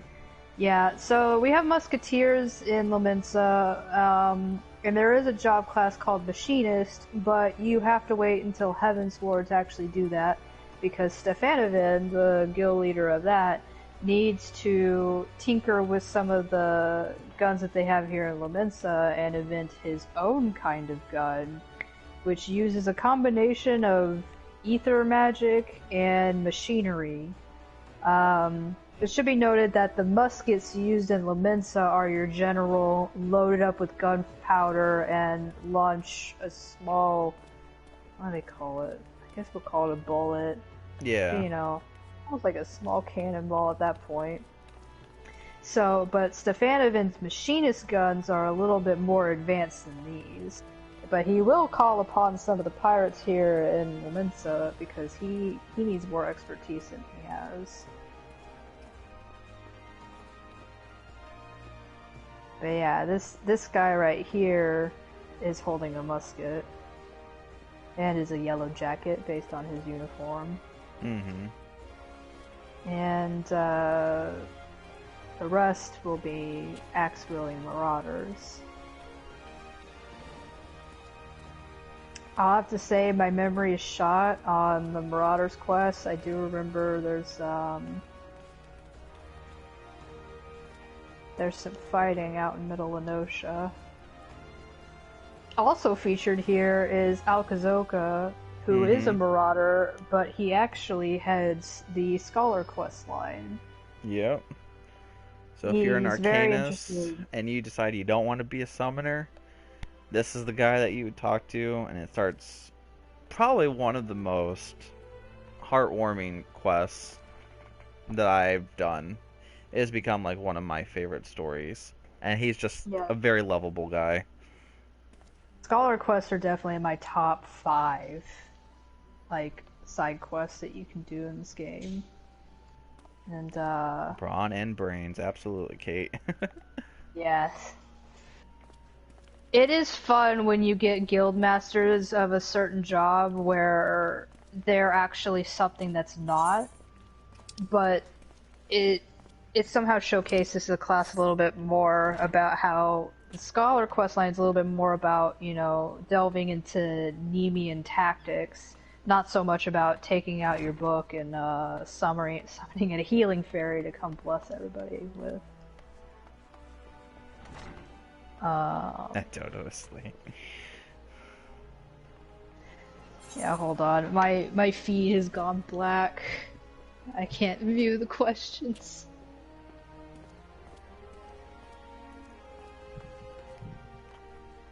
So here's a good view of Limsa's like actual main like hub. That's where the Drowning Wench would be. Maelstrom with Merylwib would also, she would be residing there. That's pretty much like the center hub, or the heart of Limsa Lominsa. And when there's a heart, there's a stomach. And the stomach... Isn't that a good transition? Yes, it's wonderful. I thought that in my head as I was saying it. I was like, dude, I gotta. So Let's this... give a pat on the back to Lorx. So this is the Culinarian Guild, also home to one of the most famous restaurants in all of Aldenard, and that is the Bismarck, where they have one of the biggest... Not to be confused with the flying whale Bismarck. Yeah, with the actual whale that swallows things whole. I think it is named after the legend of the whale. But little do they know, there is actually a flying whale out there. Yeah. And this also holds the Culinarian Guild. For me, I always have for Larks that he is actually a culinarian, that he actually knows how to cook food and stuff. And this is where he would have learned all his culinarian trades. And this would have been his guildmaster with cooking. Oh god, I'm always terrible with Rogan names, but I think it's Lingzath, who is the proprietor of the Bismarck as well as the Culinarian Guild. Yet again, we have another naked cat. And another naked cat lady with a frying pan, so all your fantasies can come true. Fun fact, when you start a new class and you don't have any gear for it, when you switch classes, you just get naked. You literally do just get naked. That wasn't entirely on purpose for her, so sorry to embarrass you on TV. But, Zuyaya can't cook for shit. She's also been thrown out of that guild. I think the only ones I headcanon her that she's actually a part of is probably fishing. And maybe the blacksmiths, because she likes to set things on fire and get things really, really hot. Very, very hot. So and they don't care if she gets angry in that guild. They encourage it.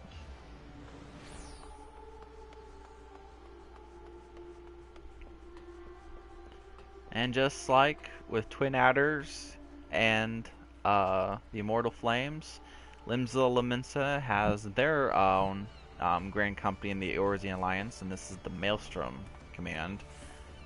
Heads underneath Merylwib, and just like with all the other ones, they are the ones that are going to be heading out to the battlefield to stand for the entire race of Aldenard, as well as for Limsa Lominsa. And they also got really pretty jazzy music in here too.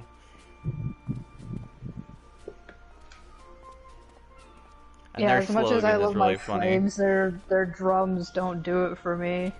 Yeah. I think their quote in the Maelstrom is "Till sea swallows all." Yeah.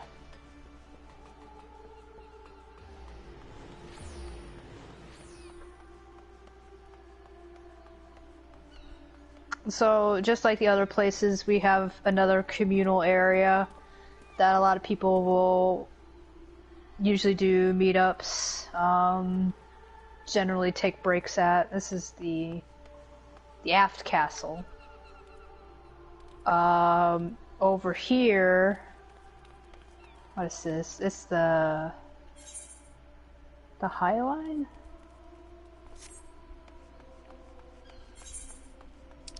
The High Line, yeah. There's the only thing to note about this place, player-wise, is that there's a rare... I can't even say it.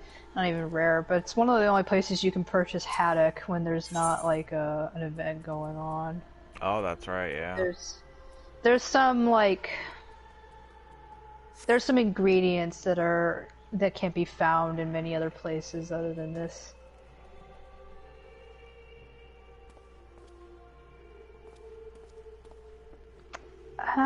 There's not really much here. On this side, it's the anchor yard.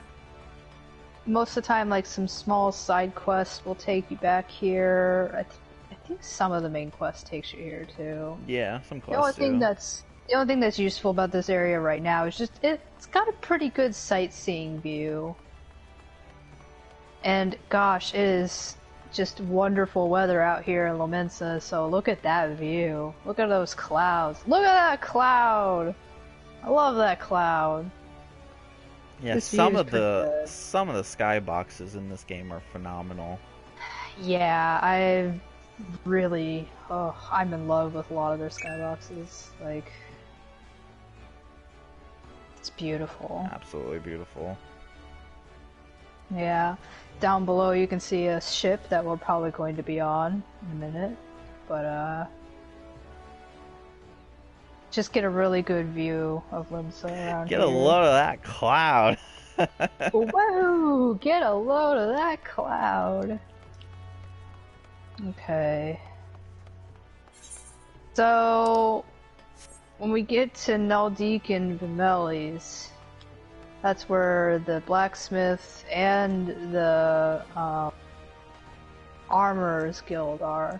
Because they're almost the same class as far as I'm concerned. They really are. It's just, one makes weapons, one makes, like, armor. So, you gotta remember that Armorer makes armor, and Blacksmith makes the weapons. And I always forget which class it is, but these are crafting classes.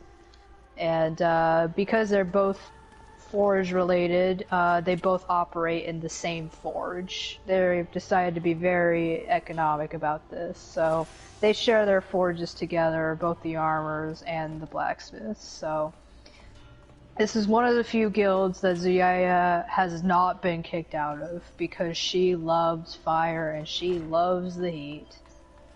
So, and she likes wailing on things with a hammer. Mm-hmm.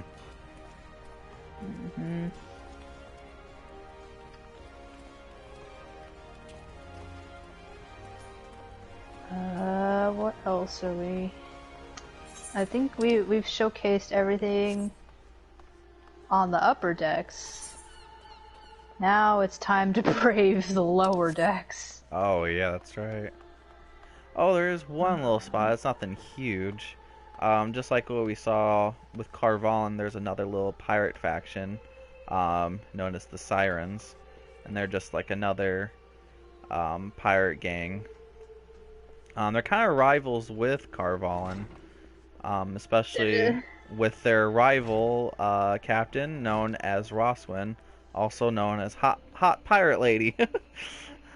Carvallian and Roswood just need to kiss already, by the way, because they have a very hot rivalry going on. It's so hot. It's cool. Yeah. Carvallian, does he lead the Krakens? Yes. Is that his? Okay, and then she runs the Sirens. So yeah, it's Krakens versus Sirens, and both leaders are at each other's throats all the And damn you will also time. notice that the Sirens are mostly women. Mm-hmm. They're an all ladies pirate group. Lady pirate ladies. Yeah.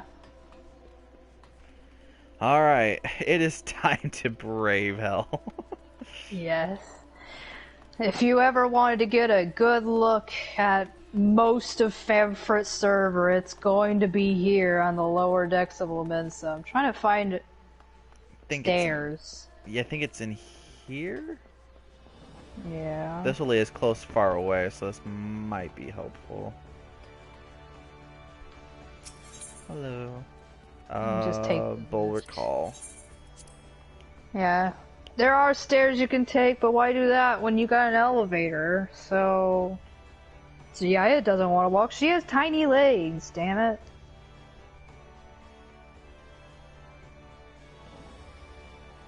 Well, let's pray that the load times are really fast for us. I know, right? Yeah. Alright, so hopefully things render, but this is where a lot of players will be hanging out at. Yeah. So this is the lower decks. This is where a lot, as you can see from this map, it does a lot of twisty turns and everything. Yeah, mostly because it's designed to be like piers and pretty much giant walkways over the water, because this is literally built over the sea. And as you can see, there's the Aetheryte Plaza, and you could probably see a lot of people there. And I'm praying that some of them are not T-posing. Yeah. This is where boys become men. See how our ping survives.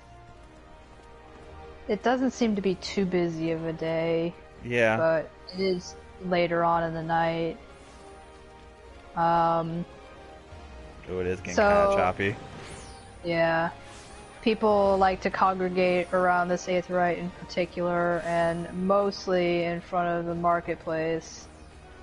Trying to get this done and over with. Showing Famfrit's finest. Very beefy, half-naked Moogle guy, and Pompadour. Is that Captain Cold? I think that's Captain Cold. That's Captain Cold. We know a lot of these people. Yeah. That's Kupo, yeah. So, Even certain more. Certain people you'll start to notice as iconic on this server.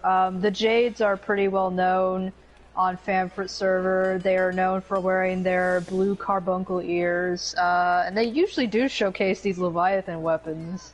But they're usually away from keyboard, AFK, posing in Limsa Lominsa. And every once in a while, when you're traveling around, you can find a stray Jade, again, AFK somewhere. Mm-hmm. Give them money for me, please. No problem. And the funny joke is they say more Jades keep popping up, and they don't know how or why. Yeah, there used to be like 5 Jades, and now it's extended to like 12. I don't know, maybe even 20 at this point. Right. I wouldn't say this is too bad. I've seen it more crowded here on other nights. We are lucking out. I feel like we're doing fine. There might be a little bit of a frame rate drop, but it's not too bad. So just like Gridania and Ul'Dah, this is their marketplace. A lot of players will visit. More players will visit this marketplace than any other marketplace in the dang world map. A lot of people sell their wares here specifically. Again, Hawker's Alley, which is their what they call the marketplace, is here. Feel a little bit more like your typical C-tier marketplace. You'll get a lot of imported goods from across the sea here. I think this is usually the first stop any merchant from Razat Han, Kugane, anywhere from the east, they'll have to stop here first. Even if they are going to go on their way to Ul'Dah or any other place in Thanoland. Usually there's a customs here they have to stop. Enter Eorzea. But Kugane is someplace we will explore when we're in Stormblood. It mostly focuses on the east there. We'll be visiting Lark's hometown and stuff. Razat Han is currently a place we cannot explore yet. We have only heard it through word of mouth. It seems to be this world's India, so a lot of spices and like nice silks come from there. But yeah, definitely if you want to see Famfrit servers' finest glamour outfits, the marketplace in Limsa Lominsa is where you see them all. Yeah. Alright, a place we're very familiar with. The Arcanist Guild. The Arcanist. So yeah, if you want to be a summoner or a scholar, this is your first stop on your adventure. When you're just level 1 and starting out, you first have to master Arcanistry. I think there's a way to go downstairs. Yeah, there it is. There's a... One of the most iconic things about Arcanist, Summoner, and Scholar is like what you see right here, is you get a pet that also helps you in battle. They are known as Eggies, and when you're an Arcanist, you get to have Carbuncle Eggies. Now, what's described through the lore books, carbuncles are more of a magical manifestation of the user's power, but I think they're gemstones that are brought to life through that magic. I'm not sure if Zeaya got kicked out of here, because I'm not sure if I ever made it canon that Zeaya ever practiced arcanistry. Like, playing-wise, yeah, I've gone through these quests, but I usually make it like it's usually a crack AAU if Zeaya ever touched these, because as far as her as a character goes, she's only done black magic. I'm almost making Bard semi-canon because of a crack fic I wrote once, but that's for another time. Yeah, pretty much the main selling point of Arcanist is carbuncles. I mean, they look like actual Pokemon, so... They really do. They're only showing Sapphire Carbuncle here. I don't see Topaz anywhere. Yeah, I don't see Topaz. But yeah, there's other different varieties of carbuncles. You have these will do like AoE moves.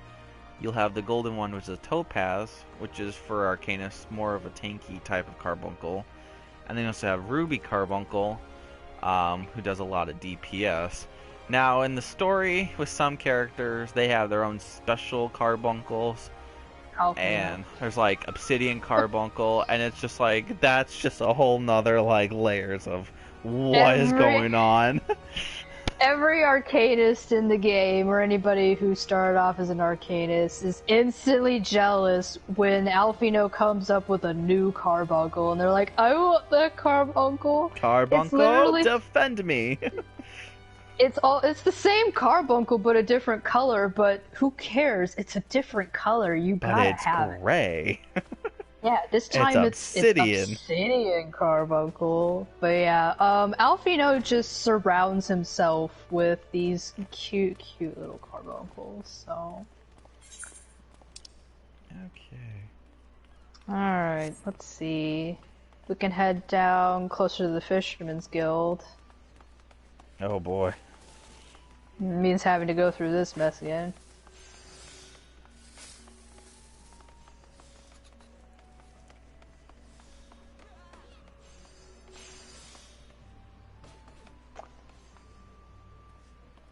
Ooh. You want to go up or down first? I don't know. How much is there to explore up? I don't know. Probably not too much. I think there's just another site, like a nice sightseeing area. But let's get down to places where we might actually be exploring. Now you'll start to see that people are starting to carry around some seafood. We're getting closer to the water's edge. Oh man, we gotta go on the boat. Oh, we gotta go on the boat, definitely. This is one of the few boats that allow you to be on. I forgot what this one was called. The Ascilia? Let's see, it's about to pop up on my screen pretty soon. Oh yeah, the Astilia. Astalicia. Astalicia. Boat! Yeah, it's a boat. Does main scenario bring you up here? I mostly remember a side quest. I think it was a side quest. Yeah. This is one of those places where it's just like, it's just neat to be here. You get to be on a boat and just explore the boat. SS Cake. Yeah, I can call this SS Cake. SS Cake.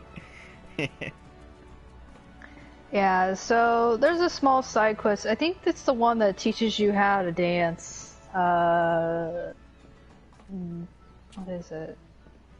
The step dance? I think it's just called Step Dance.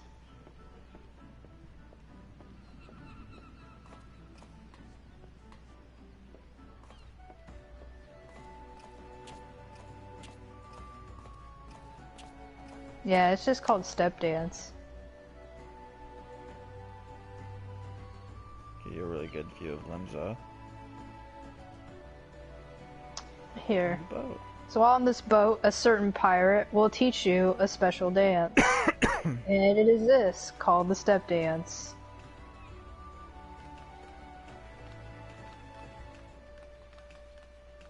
The Catboy comes out of nowhere.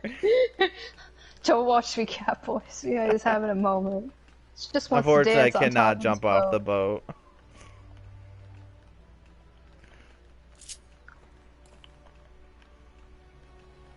They won't even let you. Even though Warrior of Light can swim, they just won't let you.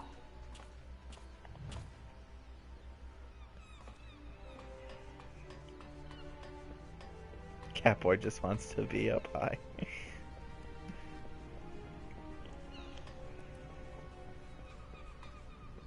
Cats like to climb, be in high places. It is funny, Makote, for all their cat features, don't have too many cat traits sometimes. We got one special guy who likes to roll his R's quite a lot.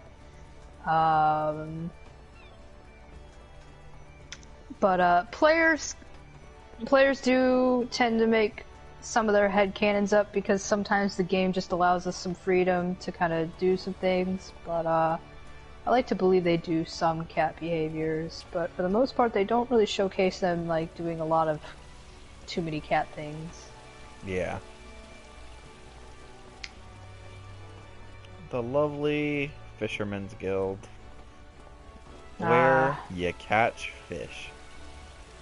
So yeah, I spent a lot of time here. So I have it that when she spent time with her grandmother, one of the things that they did a lot was fish.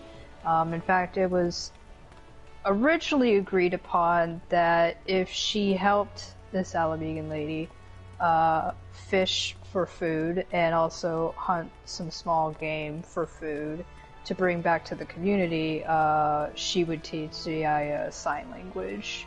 So it was more of a deal that was being brokered because this is Thanoland and Ul'Dah. You don't get things for free. But eventually it evolved into a more amiable relationship where they became like family. Oh gosh, and here's Wawalago. He's some Lalafell for reasons. Talk and alliteration. And if you have not had a refresher of what alliteration is since high school, you will get a full lesson on it by just spending time a little bit with Wawalago. And he seriously twists my tongue up when he talks. Yes. He's not the only Lalafell who does this, and I have to imagine it's a little bit of a Lominsan thing, because I first thought maybe it's a Plainsfolk, but if you look at him, he's actually a Dunesfolk. So it goes to show you that even though it's very typical that Plainsfolk Lalafell will exist in Limsa Lominsa and Dunesfolk Lalafell will live in Ul'Dah, they tend to be pretty well traveled, and because of like sub-race mixing quite a lot, you'll get a lot of half Lalafell where they're Dunesfolk and Plainsfolk at the same time. I think it's one of the characters we'll meet in the main story. I think it's Lolorito, that is canonly stated in the books to be of mixed race. So I'm not sure about Wawalago. He could be purebred Dunesfolk, but the fact that he's here in Lominsa kind of suggests that he could be a half-breed too. It could very much be, yeah. Yeah. Little lore tidbit. Typically between the races and even sub-races, they try to marry their own kind. Lalafell so far are the only ones that don't seem to have an issue with it. Now, if a Lalafell wanted to marry like a Rogadin, that would still be a little bit like they'd squint their eyes and be like, why? But if like a Dunesfolk Lalafell and a Plainsfolk Lalafell told their families, oh, we're gonna get married, they'd be like, okay, cool, awesome, we love this. But for most of the time in Eorzea, there is a little bit of racism going on in which they're like, Elezen should stick with Elezen, and specifically like Wildwood Elezen should stick with Wildwood Elezen. They would definitely frown upon if their daughter or son wanted to marry a Duskrite Elezen. There's a bit of a cultural taboo going on there. Not sure if Midlander Hears and Highlander Hears have too much beef with each other. It does seem that Hears seem a little bit more like, I could marry somebody of a different race. But for the most part, if you're a regular Eorzean, you try to stick with your own kind. Now, Adventurers and Warrior of Light, they tend to be very well traveled, so they don't really have the same hang-ups. Because Adventurers are definitely, like, free-spirited. Mm-hmm. That is very true. Yeah. But, like, Warrior of Light seems to be a very big exception, and some NPCs have expressed their interests in Warrior of Light, and they don't really care. Gender, race, or whatever. They are like, you want to date? Shot in the dark, you want to do something? Alright, I'm leaving this to you. This is Larx's thing. Alright, and this is actually one of our last stops, too. And we're going to end it with a bang, pretty much. This is the Rogues Guild, and this is actually where Larx's like journey like really begins. Because I always had it where before he started adventuring in Ul'Dah, when he was arriving from Kugane, this was one of the spots that Larx would have been known to have stayed before he began his adventure. And I'm sure there was probably times before he actually joined the Rogues Guild where he ran into these people, but was probably not too sure of himself. But this guy right here, Lone Ward, is the gatekeeper, And if we head inside, we get to meet probably one of my, aside from main story characters, probably one of my favorite people. And that is the Guildmaster of the Rogues, Captain Jackie. Captain Jackie is like in my little story. Like, this is one of Larx's best friends, aside from like me and Zuya and everyone. Like, this is like his bro, this is his buddy. And Captain Jackie makes the Rogues Guild because he wants to make the Rogues, you know, more than just, you know, a secret like crime organization. He wants good for rogues. Like, he doesn't want it just for it to be like thief and piracy. He wants the rogues to follow under the code. And the code is, you know, pretty much, you know, do not take from others, do not steal from others, work with others. And I think it's like one of the things I really liked about Jackie is that he wants a better place for people. Even though when you talk to him, he acts like he doesn't care. He really does care. And I think the Rogues... Yeah, very. And Rogues Guild story is probably one of the most, you know, endearing ones, because it also shows, you know, the opposite side of Limsa that Merylwib is trying to hide, whereas there's a lot of piracy still going on, there's a lot of thieving going on, and there's a lot of swashbuckling going on, especially with pirates out in the open sea. And you can even see, like, on the maps, you know, like, there's a lot of, you know, like, wanted posters of you know, thieving pirates that have, like, disrupted the code and everything. And oddly enough, with the Rogues Guild, this was not actually part of the main, like, game base. They had to take, like, patches later on for rogues to even be introduced into the game. So this was actually, at one point, this was not available until Realm Reborn was in its later years. I play Rogue, and it eventually leads up into the job class known as Ninja, where you actually get to meet Obro, and it's actually one of the few ways that you actually get to understand Far Eastern culture of Hingashi and Doma. They do kind of show it at first in Realm Reborn about Doma and stuff, but this is like one of the really good ways if you're interested in Far Eastern. You know, Ninja is going to be your best way, because Ninja has a lot of Far Eastern lore, a lot of moves that reduce around ninjutsu, and it's just, overall, in my opinion, best class, but, you know, that's just opinion. Those are fighting words. I will fire for you out of here. Oh wait, Ninja has its own kind of fire for as well, so I will meet you. Yeah. I will meet you in the battlefield.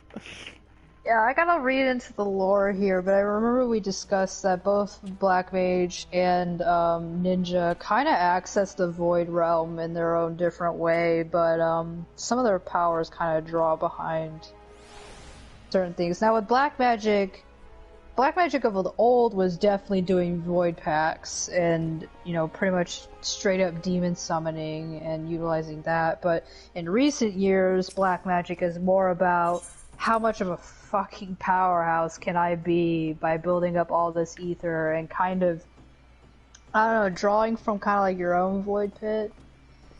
Because usually the lore behind casting magic is that you have a certain amount of ether within yourself.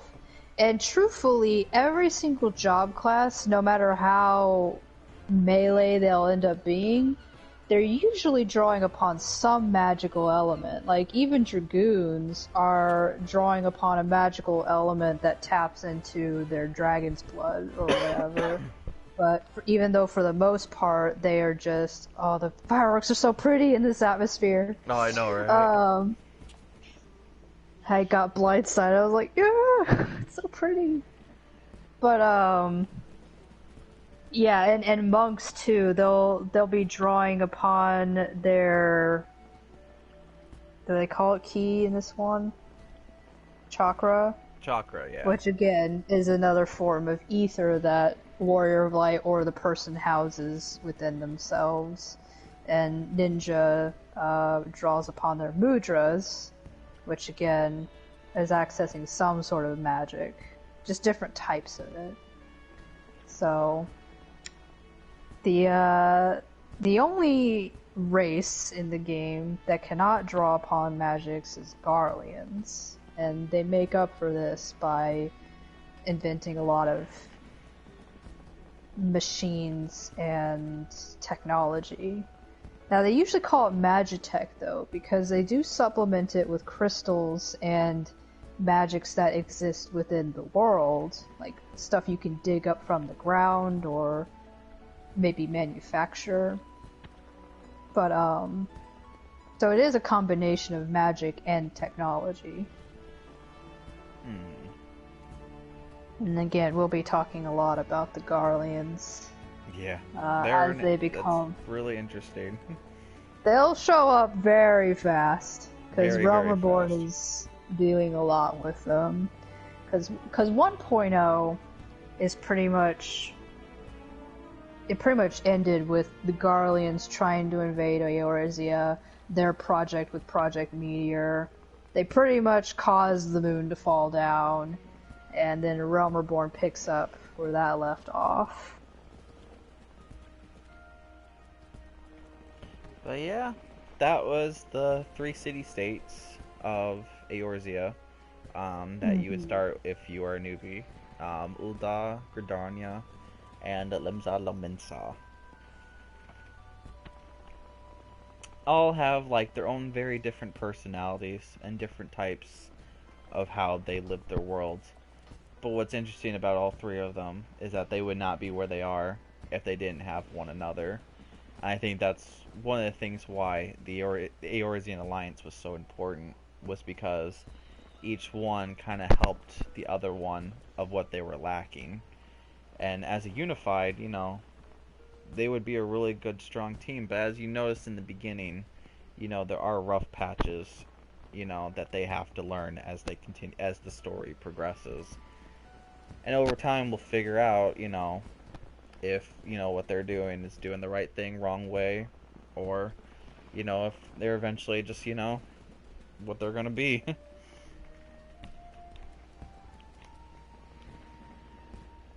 Yeah, and I guess take more questions if we have any.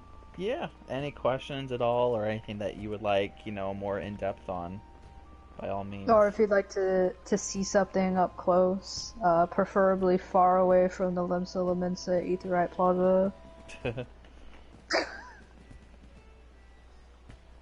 Oh, absolutely. Yeah, we very much enjoyed doing this. Pretty casual hangout, and hopefully this gives a better idea before we start the Realm Reborn Let's Play. Yeah. Wish it could have been tonight, but I honestly am glad that we can take this pretty slowly. Yeah, and we'll be doing more streams like this, like showing off, like, you know, Ishgard, you know, showing off, you know, any of the areas. Kind of get like another insight into other areas as well. Yeah. And a lot of it's like we will be revisiting it, and we might be revisiting it twice. We might even be revisiting it 3 times. Yeah. And then once we've forgotten about it, we'll revisit it again for a 4th time. Yeah. That typically ends up happening. Oh yeah. Yeah. We'll give you a rundown in our next stream about Ishgard. Yeah, because Ishgard is heavy, because an entire expansion takes place there. These 3 city-states we showcase, they get split up in the main story of A Realm Reborn. And again, depending on what type of adventurer you are, one will be your first and the others will come second and third. But in our stream, I think this is the order we might go in, is Ul'Dah, Gradania, then Limsa Lominsa. Yeah. But trust me, when we get to Heavensward Let's Play, it's gonna be Ishgard 24/7. It's gonna be nuts. It's gonna be really, really crazy. Yeah. But even Realm Reborn will touch upon Ishgard. story-wise. I mean, we get Hachafont at, what, level 40? Yeah. 42? And Hachafont is our gateway drug into Ishgard. What a beginning. What a did the grand finale. Yep. Glad I got that on video.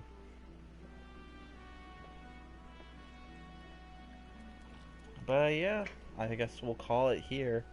But thank you so much for watching. Hopefully, let's get you a little bit more insight, a little bit on the city states, a little bit, and kind of what Final Fantasy XIV is a little bit of. When we do this again, we'll be showing more showcasing off of 14, as well as, like, you know, Ishgard, you know, Alamigo, Far East. Kind of give you an idea of the bigger whole of what 14 is and what this game has expanded into. What we see now is just like, looking back, it's like, wow, things have progressed a lot, in a lot of good ways too. Yeah, and it's like, this game is like 5 games wrapped into one. There's just a lot of stuff to cover, and honestly, not a lot of time to do it. Yeah. But I'm glad that we get an entire expansion that's just Ishgard, because a good portion of it, I mean, they talked about it all the way back in 1.0, and they were hoping to open up Ishgard before 1.0 just failed so hardcore that they're like, okay, we'll save that for another day. Yeah. Alright, I know it is bedtime. It is getting pretty late. Yeah. So, thanks for joining. Thank you. This has been Zuya and Lark Shallow with a tour of Eorzea. Yeah. Alrighty, guys. Thank you so much for watching, and we will see you in the next stream. Take it easy.